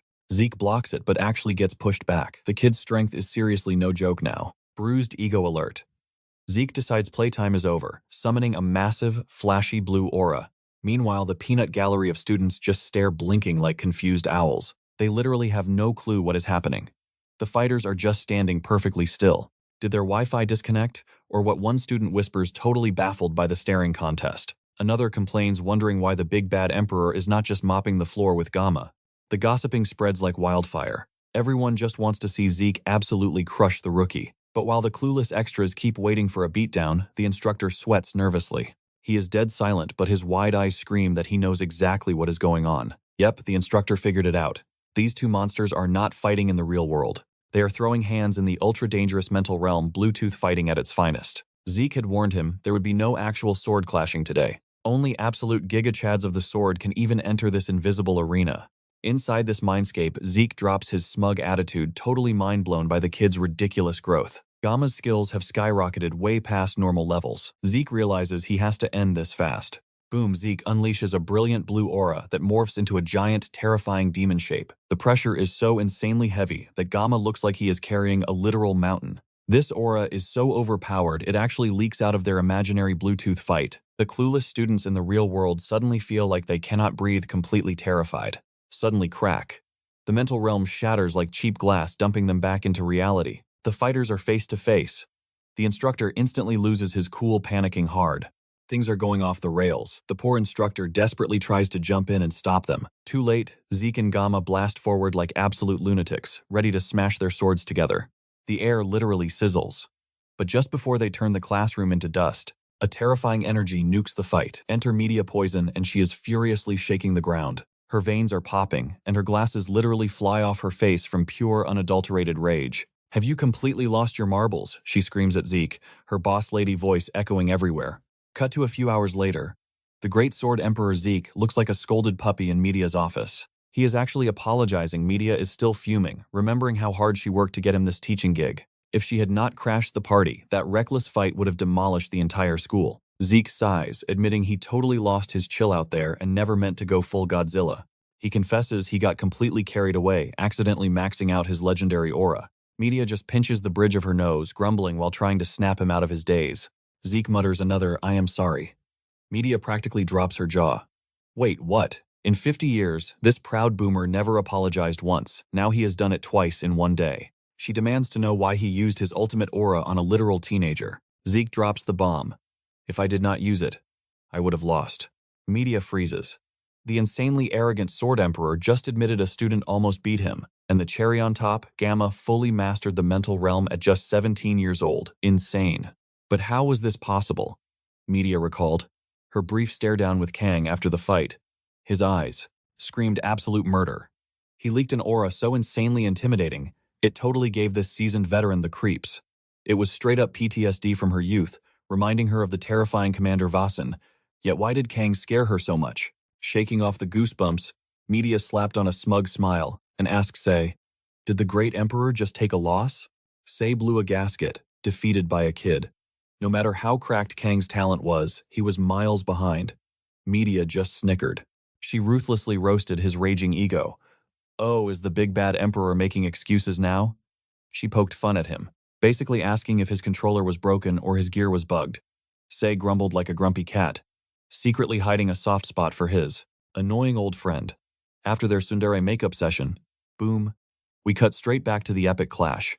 Replaying on loop inside Kang's brain, he shot up in bed sweating bullets, incredibly thankful that the whole disaster had ended without leveling the entire city.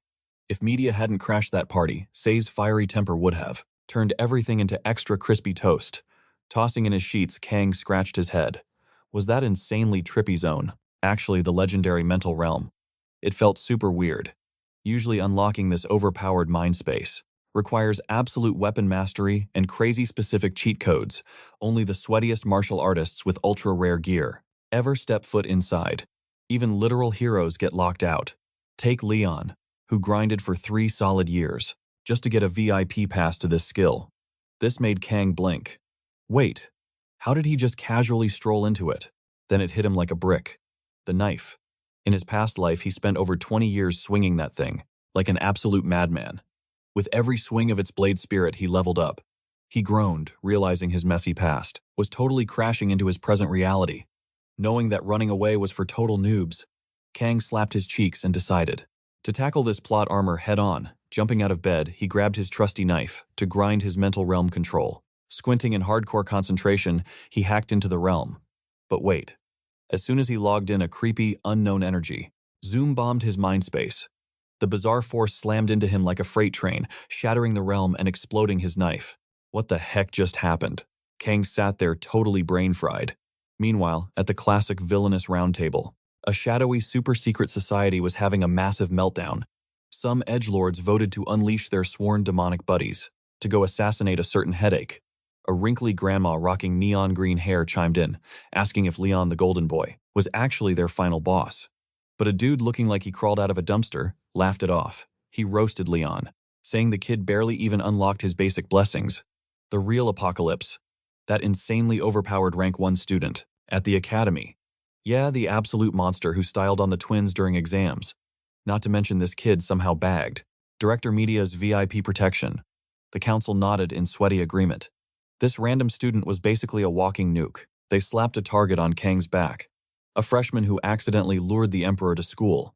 Yeah, he needed to be deleted. Hobo Dude grumbled that Media's time as director was totally nerfing their evil plans. If a real hero fully hatched now, it was game over for the bad guys. Anyone with the stats to solo the Demon King had to be spawn camped immediately. Sweating bullets, the vagrant hyped up his own argument. Why? Because he was absolutely terrified of facing the 5th commander. Empty-handed. That guy was bad news. Meeting adjourned. The deadly Aether family was officially deployed to hunt down Kang. Cut to a weapons shop. Kang stood there, radiating pure, unadulterated rage, while the blacksmith groveled on the floor crying for his mommy. Why was our main character ready to throw hands? Because his precious blade, Murasame, had completely tanked down to a pathetic rank E. Kang glared daggers at the poor guy. The sweaty artisan waved his hands frantically, spilling excuses like his life literally depended on it. 30 years of blacksmithing, and he had never seen such a troll weapon. He swore to the heavens that the sword straight up refused to let him upgrade it. He poured his blood, sweat, and legendary techniques into it, But one tiny tap of his hammer and bam, total glitch. The whole thing fell apart. Kang secretly knew the old guy still did a decent job, but kept his poker face on maximum strictness. Technically, the blade still fit his blessing requirements perfectly. But hey, why lose the upper hand in haggling when you have a crying merchant? Desperate to save his neck, the blacksmith dropped a massive spoiler. Sure, it was rank E now, but this baby was a growth-type weapon, destined to hit rank A. With the right farming, it would be god tier. He even begged to do the future upgrades completely free of charge. Free loot nice. But Kang kept his badass scowl firmly in place, leaning in to ask the real question. Is this junk gonna break on me again? Sweating profusely, the blacksmith desperately explained that unlocking rank A enhancements required an absolute miracle, an indestructible resource that never fails. Of course, looting such a legendary material meant fighting ridiculously dangerous. These A-rank demonic beasts. They were just like the exam fodder Kong had already trashed. But the man was broke. Why risk his neck when low-tier mobs dropped perfectly good loot? Kong eventually cornered the local blacksmith. The guy swore his upgrade method was foolproof, but Kong ruthlessly demanded 10 million won for his weapon's sudden downgrade. The blacksmith nearly choked. Sweating bullets, the smith cried that he followed instructions perfectly, even offering lifetime free repairs. Kong wasn't having it. His shiny B-rank blade was now glorified scrap metal, completely tanking its market value. The merchant fumed at this brat's audacity. So Kong cheerfully offered to test the broken blade on the smith's face. Panic mode engaged. With his life flashing before his eyes, the sweaty merchant desperately started bargaining. 500, 1,000. They finally settled on 800. Since even B-rank garbage sells for a pretty penny. Deal struck. The merchant sighed in sheer relief. Cut to our capitalist hero chilling on a park bench. Kong casually scrolled through a system window while munching his lunch. Oh, his weapon proficiency had leveled up. New skill nodes unlocked. He remembered the agonizing backlash from his divine blessing. Wait, the agony was actually fading. He definitely needed to dump more points into this stat. His first time using it felt like chewing glass. If he just kept grinding this attribute, maybe he could spam his ultimate blessing without breaking his own bones. Plus, maxing out his weapon mastery was the key to unlocking his true overpowered potential. Mid-anchovy crunch, wondering which god isekai'd him here, a voice suddenly broke his train of thought. It was Chloe. After the mini jump scare, she tilted her head. Why was his lunch still half-eaten? Kong shrugged off his missing appetite. Then he noticed her cast was totally gone. Was she fully healed already? Chloe beamed, saying she felt fantastic, though she still rocked the crutches. She playfully flexed, wondering aloud. If broken bones level up like muscles do, Kong's sweat dropped. Yeah, human biology definitely doesn't work like that. Suddenly, he reached out and flicked a stray grain of rice off her cheek. A casual move, right. Wrong critical hit to the female lead. Chloe's heart exploded and her legs turned to jelly as she collapsed. As Kong awkwardly pulled her up, her eyes locked onto the busted sword. Desperate to change the subject, she hyped it up. Wow, so minimalistic, so cool. Even for a low rank, it looks fierce. Kong just stared, instantly flashing back to the scammer blacksmith. Chloe panicked, thinking she insulted his gear, but Kong was lost in his own world. He muttered that the blacksmith was already paying for his sins with fat refunds and free VIP services. Fangirl mode activated. Chloe gushed that Kong was already an absolute monster, and with good gear, he'd be a god. But Kong just deadpanned. Get stronger, why? He was already one-shotting boss-level nightmares with ease. All he cared about was stopping the spicy recoil of his blessing. Chloe, misreading his epic silence, frantically apologized again. Kong waved it off, telling her to chill. But something snapped inside Chloe. The sweet girl vanished, replaced by pure yandere energy. Her eyes darkened. Anyone who dared touch Kong's weapon would face her ultimate wrath. She swore to slaughter them all. Kong quickly rebooted her brain before she committed a felony. But then his aura flared. His eyes locked onto a nearby tree. Chloe blinked, totally clueless. They cautiously approached the suspicious oak. Bam! Kong Sparta kicked the trunk. A figure came crashing down through the branches like a bruised apple. It was Nox. The legendary stalker had been outplayed. Kong just sighed while Nox groaned in sheer embarrassment. Chloe shrieked at her brother's grand entrance. Kong instantly summoned his busted blade, ready to throw hands. But Nox wasn't leaking any killing intent. Kong lowered his guard slightly, demanding to know why the creep was here. Cue the tense silence. Kong casually reminded him of the absolute beatdown waiting if he showed his face again. Nox threw his hands up. He came in peace. Kong narrowed his eyes, ordering the edgelord to spill the tea. Nox sighed. He could have used Chloe as a messenger pigeon, but this was way too serious. It was about Kong. The plot thickens. The shadowy Academy elders had officially put a massive target on Kong's back. Kong blinked. Those old geezers wanted him dead, why Chloe fiercely demanded why Nox was playing the good guy. Nox smirked, roasting her for losing her VIP Academy status. Triggered, Chloe jumped in front of Kong like a human shield. Both men deadpanned, like she could protect the most overpowered guy in the room. Nox just laughed at his sister's wild energy. Wrapping it up, Nox claimed he didn't care if Kong lived or died, but the Elder's crazy obsession with him, highly suspicious. Monsters. Meanwhile, the mighty Ator family officially decided to hit snooze on the Elder's assassination request. This hit job was highly classified because straight up murdering a student heavily violated the Ator family's holy principles. However, ghosting the creepy Elders forever was impossible. Eventually, they would cave to the pressure. Nox, playing the good brother, spilled the dangerous tea to Chloe since she was family. Kong realized Nox was pretending to be a strict rule follower, but was actually just a massive sister complex, secretly panicking. Before Nox could dramatically exit, Kong stopped him. Nox sighed and dropped a rom-com bomb. Chloe was simply happier with Kong. Not even her brooding brother had seen her smile like this. Chloe turned completely tomato red, while Nox delivered the ultimate protective threat: do not let her get hurt. Kong just stood there, stunned. Blinking like a confused owl, Kong desperately tried to decode this emotional mystery. Why would Nox beg him to prevent her from getting hurt? Seeking logic in a classic romance trope, Kong awkwardly pointed out that the last time Chloe took physical damage, it was not even his fault. Nox just stared at him. The painful realization hit him. Kong was denser than titanium. Kong grew even more confused, watching the siblings share a deeply agonizing, awkward silence. Clearly giving up on Kong's negative romantic intelligence, Nox completely shifted gears, staring intensely. He dropped the ultimate shonen question. He asked how Kong got so ridiculously overpowered.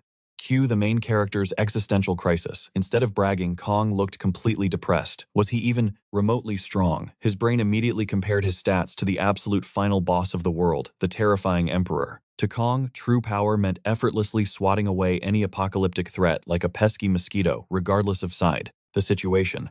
By that insane standard, Kong was basically a weak nerd. Thanks to his ridiculous debuffs, he could only fight for less than 60 seconds a day. Sure, he saved the day, but a 1-minute hero is hardly legendary stuff. Wait a minute. Kong suddenly realized Nox totally used Chloe as bait just to aggressively interrogate him. Stranger danger alarms furiously rang in Kong's head.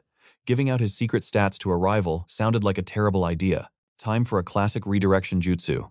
Instead of spilling his tragic backstory, Kong ruthlessly roasted Nox, asking how the rich boy planned to level up when he severely lacked desperation. Nox's jaw practically hit the floor.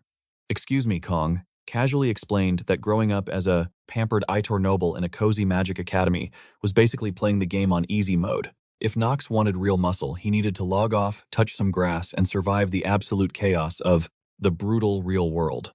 Dropping the mic, Kong dramatically walked away, leaving Nox questioning his entire sheltered existence. Meanwhile, Kong was internally sweating. Did that sound too edgy? Whatever, he completely nailed the cool guy delivery. Fast forward to the most boring class ever. The instructor droned on about the ancient gods of creation. Kong completely zoned out, stressing over a much deadlier problem: the creepy ancient elders who wanted him deleted. These old fossils were direct descendants of 5 of Baylor Hogan's 7 legendary disciples, an elite club of extremely arrogant boomers who controlled the entire world. In the original game timeline, they cast a massive, annoying shadow over everything. Kong remembered them as the absolute worst mid-bosses who constantly tried to ruin the main character's life, driven by pure greed and an intense sweaty fear of losing their fancy titles. The frustrated player base lovingly nicknamed them the Corrupt Remnants. But wait a minute, why were these overpowered game-breaking boomers targeting a totally average, totally innocent student like him? Putting on his detective hat, Kong mentally listed his subtle, low-key accomplishments.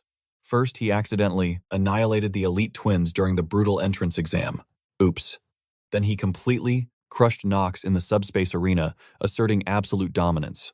Oh, and finally, he casually saved Leon's life during midterms, practically printing his name on heroic legend status. Looking at his mental checklist, Kong completely froze. Wait, had he been acting exactly like an overpowered main character? He had literally speedrun every major plot point and stolen all the spotlight, no wonder. He had a giant target on his back. Still, those chaotic flexes did not fully explain the crazy death warrant. His mind immediately flashed back to School Island, recalling the epic mermaid beatdown and the insane rescue mission. As the puzzle pieces click, Kong gets hit with a soul-crushing, hilarious epiphany. Those crusty elders aren't hunting him at all. Their true prize is Leon Kong is literally just a pesky speed bump they accidentally stepped on. The media tried their hardest to bury the School Island incident, But Kong knew the truth. News of him absolutely wrecking that mermaid had definitely reached the snobby nobles, and that sparked a terrifying thought. If the Academy elders were actively targeting Leon, an actual hero candidate, then things were incredibly shady. They were practically screaming that they wanted humanity to lose. Kong connected the dots. At least one of those wrinkly old geezers was totally sleeping with the enemy, teaming up with demons. The betrayal was wild. These guys were supposed to be our shields, but sacrificing the entire world just to keep their cushy seats of power, that crossed every single line in the book. Plotting to assassinate a mere student like Leon was just straight-up garbage behavior. Kong felt his blood boil. He seriously debated kicking down the elders' doors and serving them some instant karma. But a smart hunter waits. He shoved his anger down. The timing was all wrong. He had to play the long game. But when the perfect moment struck, he would personally deliver those geezers their karma. Suddenly, a strict voice snapped him back to reality. The professor barked at everyone to take notes. Kong blinked twice. Oops, he had totally zoned out. Shaking it off, he focused on the real mission. He desperately needed a weapon enhancement. And to get that shiny upgrade, he had to dive into a dungeon. But going solo was basically a death sentence. He absolutely needed a squad. He mentally scrolled through his options.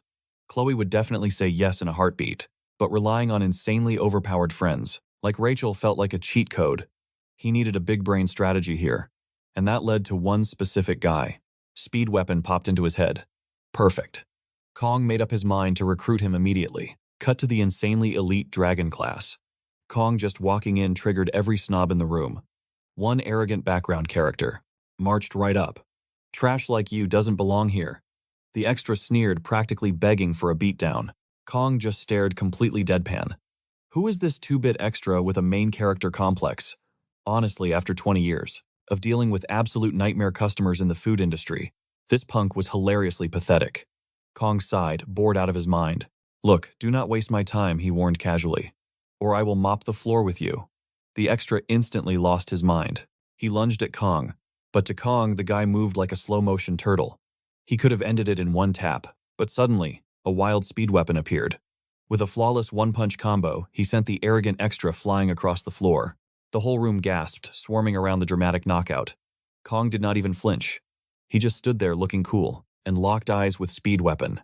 A silent nod confirmed it. The dream team was officially in business. Kong found the whole dynamic hilarious. A strength-based healer was such a bizarre class build. It totally broke the magic rules. While he was geeking out over game mechanics, Speed Weapon cut the silence. You looking for me, man? Not even waiting for an answer, Speed Weapon grabbed him. Let us ditch these losers and talk outside. Away from the glaring eyes, they got straight to business. Kong laid out the master plan. I need a dungeon party fast. Speed Weapon totally agreed. You do not just walk into a boss room without a solid crew backing you up. He pitched a very fair deal. The loot gets split equally among the squad, but Kong gets all the sweet, sweet monster parts. Easy enough, right? Speed Weapon crossed his arms, staring Kong down. Does that sound like a deal to you? Kong just chuckled awkwardly. Honestly, if I begged for party members right now, only Chloe would pity join me. I figured since you are the cool guy in the dragon class, you could just snap your fingers and get us a squad, or at least that was the theory. Speed Weapon just shook his head instantly, popping Kong's hopeful little bubble. The Academy is strict, brother, he warned. We need at least 4 warm bodies just to get the dungeon permit signed. Though honestly, Speed Weapon smirked. If not for the rules, a monster like you could solo 5 or 6 dungeons back to back. Kong practically choked on his own breath. Are you insane? I could not clear a single dungeon alone if my life depended on it. Speed Weapon just rolled his eyes, smiling knowingly. Sure. Stop playing the weak protagonist card. You literally solo killed a mermaid boss. That is not normal. Your fake humility is getting super annoying, dude. Speed Weapon sighed like he was dealing with a diva. Kong just stared blankly. Oh my goodness, this guy actually thought he was overpowered. The misunderstanding was painfully hilarious. Before Kong could debunk the myth, Speed Weapon changed the subject. Looking healthy though, he noted. Kong nodded. The fancy Academy medical care had basically glued his bones back together. After a dramatic pause, Speed Weapon grinned. All right, I am in. Turning down an allegedly overpowered freak seemed like bad luck anyway. Plus fighting alongside the rumor mill's favorite wildcard. This was going to be one ridiculously fun ride. Kong needed a battleground. He locked his sights on the perfect farming spot. The C-rank Buffalo Dungeon. Chillin' was an absolute classic. The perfect warm-up for their current squad. Meanwhile, Speed, Weapon instantly caught his drift, but he pointed out a tiny glitch in the matrix. With himself, Kong, and Chloe, they were only 3. Academy rules demanded a 4-man party. Someone was missing. Kong immediately threw up his hands. No Rachel, and absolutely no Leon. He wanted 0 main character drama. Speed Weapon grinned, delivering the good news. Rachel was busy cultivating in total isolation, healing up after her crazy, hardcore training arc. And Leon. The golden boy was busy kissing up to the seniors for high-tier raids. Kong let out a massive sigh of relief. Dodged a bullet there. With the coast clear, Speed Weapon smirked, bragging that he knew the perfect carry for their empty slot. But first, a tactical pit stop. He insisted. They raid the cafeteria for special bait. Fast forward to twilight. They sneaked up to a bizarre obeezer, run-down shack hidden right inside the academy. Gong blinked in confusion. Even with his past life memories and his supreme skills as a top-tier sushi chef, this weird little corner of the map was totally blank. It was uncharted territory. Inside the place was an absolute disaster zone. Archery gear was everywhere, with arrows stabbed into the floorboards like modern art. The owner was clearly a dead-eye sniper, but with the cleaning habits of a goblin, Speed Weapon dodged the trash perfectly, spotting a girl, completely passed out on the floor. He crept closer, giving her shoulder a gentle, polite shake. "Wake up." 0 response. Time for Plan B. He leaned in and whispered the magic word. "Cafeteria treats." Boom. Her eyes snapped open like a waking dragon. She shot up instantly, locking onto the snack bag in Kong's hand. Zoom. She launched herself like a heat-seeking missile. Bam. Kong was tackled flat onto his back. Stars spun in his vision. This crazy blue-haired gremlin was sitting on his chest, victorious with her loot. She ripped the bag open like a wild beast. Jackpot chocolate. Pure bliss washed over her face. And she started munching away, completely ignoring the fact that she was basically straddling him. Kong's brain was totally buffering. Then she stared down at him, her puppy dog eyes practically glowing. She definitely wanted seconds. Her sugar rush was off the charts. Still glued to the floor, totally overwhelmed, Kong finally connected the dots. This lunatic was their secret weapon. Suddenly, a tragic memory flashed before his eyes. His past life, hiding in the staff toilet, hyped to pull on the gacha banner, ready to blow his hard-earned cash. He just wanted the gorgeous main heroine, sick of a sausage fest. He craved some sweet romance. He smashed the payment button. But the gacha gods are cruel. Rainbow Sparks, nope. Instead of Abel, the absolute goddess of the game, and the entire reason he played, the system spat out Saki. Yes, this exact weirdo. The girl who would sell her soul for cocoa beans. The cursed pull. Kong had stared at his phone in absolute despair. He remembered the game's plot perfectly. Leon was the lucky hero with a massive harem. But Abel was the undisputed queen, the ultimate waifu. While the other girls had cool tricks, Abel was the total package, beauty brains and an epic backstory. She conquered tragedy and grew alongside the player. Building a bond with her was a guaranteed masterpiece of a romance route. He was so down bad for that story, he wailed 149,001 just to get her. Abel was so perfect she basically made the rest of the harem look like background extras. They were just fancy tools. But even among the useless side characters, Saki was the absolute queen of romance failure. The girl doomed to get diabetes. And now literally trapped in the game. Kong was getting flattened by her. His tragic rank S pull. Kong was too busy drowning in gacha salt to answer her demands for more snacks. Pouting, she glared at his spaced-out face. But then it hit him. Speed Weapon wasn't crazy. As a unit, she was an absolute monster. Top-tier long-range damage. Her insanely overpowered skill set totally outclassed even the protagonist. And then the most beautiful realization dawned on him, since she was totally irrelevant to the main plot. Recruiting her wouldn't trigger any butterfly effects. Right, surely this wouldn't bite him in the back later. Snapping back to reality, the hyperactive sugar fiend turned to Speed Weapon. Why were they crashing her messy room? He choked, and she snapped, demanding answers. Speed stepped up to introduce Kong, asking if she remembered him. She popped another chocolate into her mouth, rebooting the fit, the memory sector of her brain. Only then did she nod. Speed slowly began to explain why they gathered, but his legendary stammer returned. Annoyed, she told him to spit it out. Speed tried again. This time, rambling about arriving at class and meeting the big guy. She impatiently rushed him again.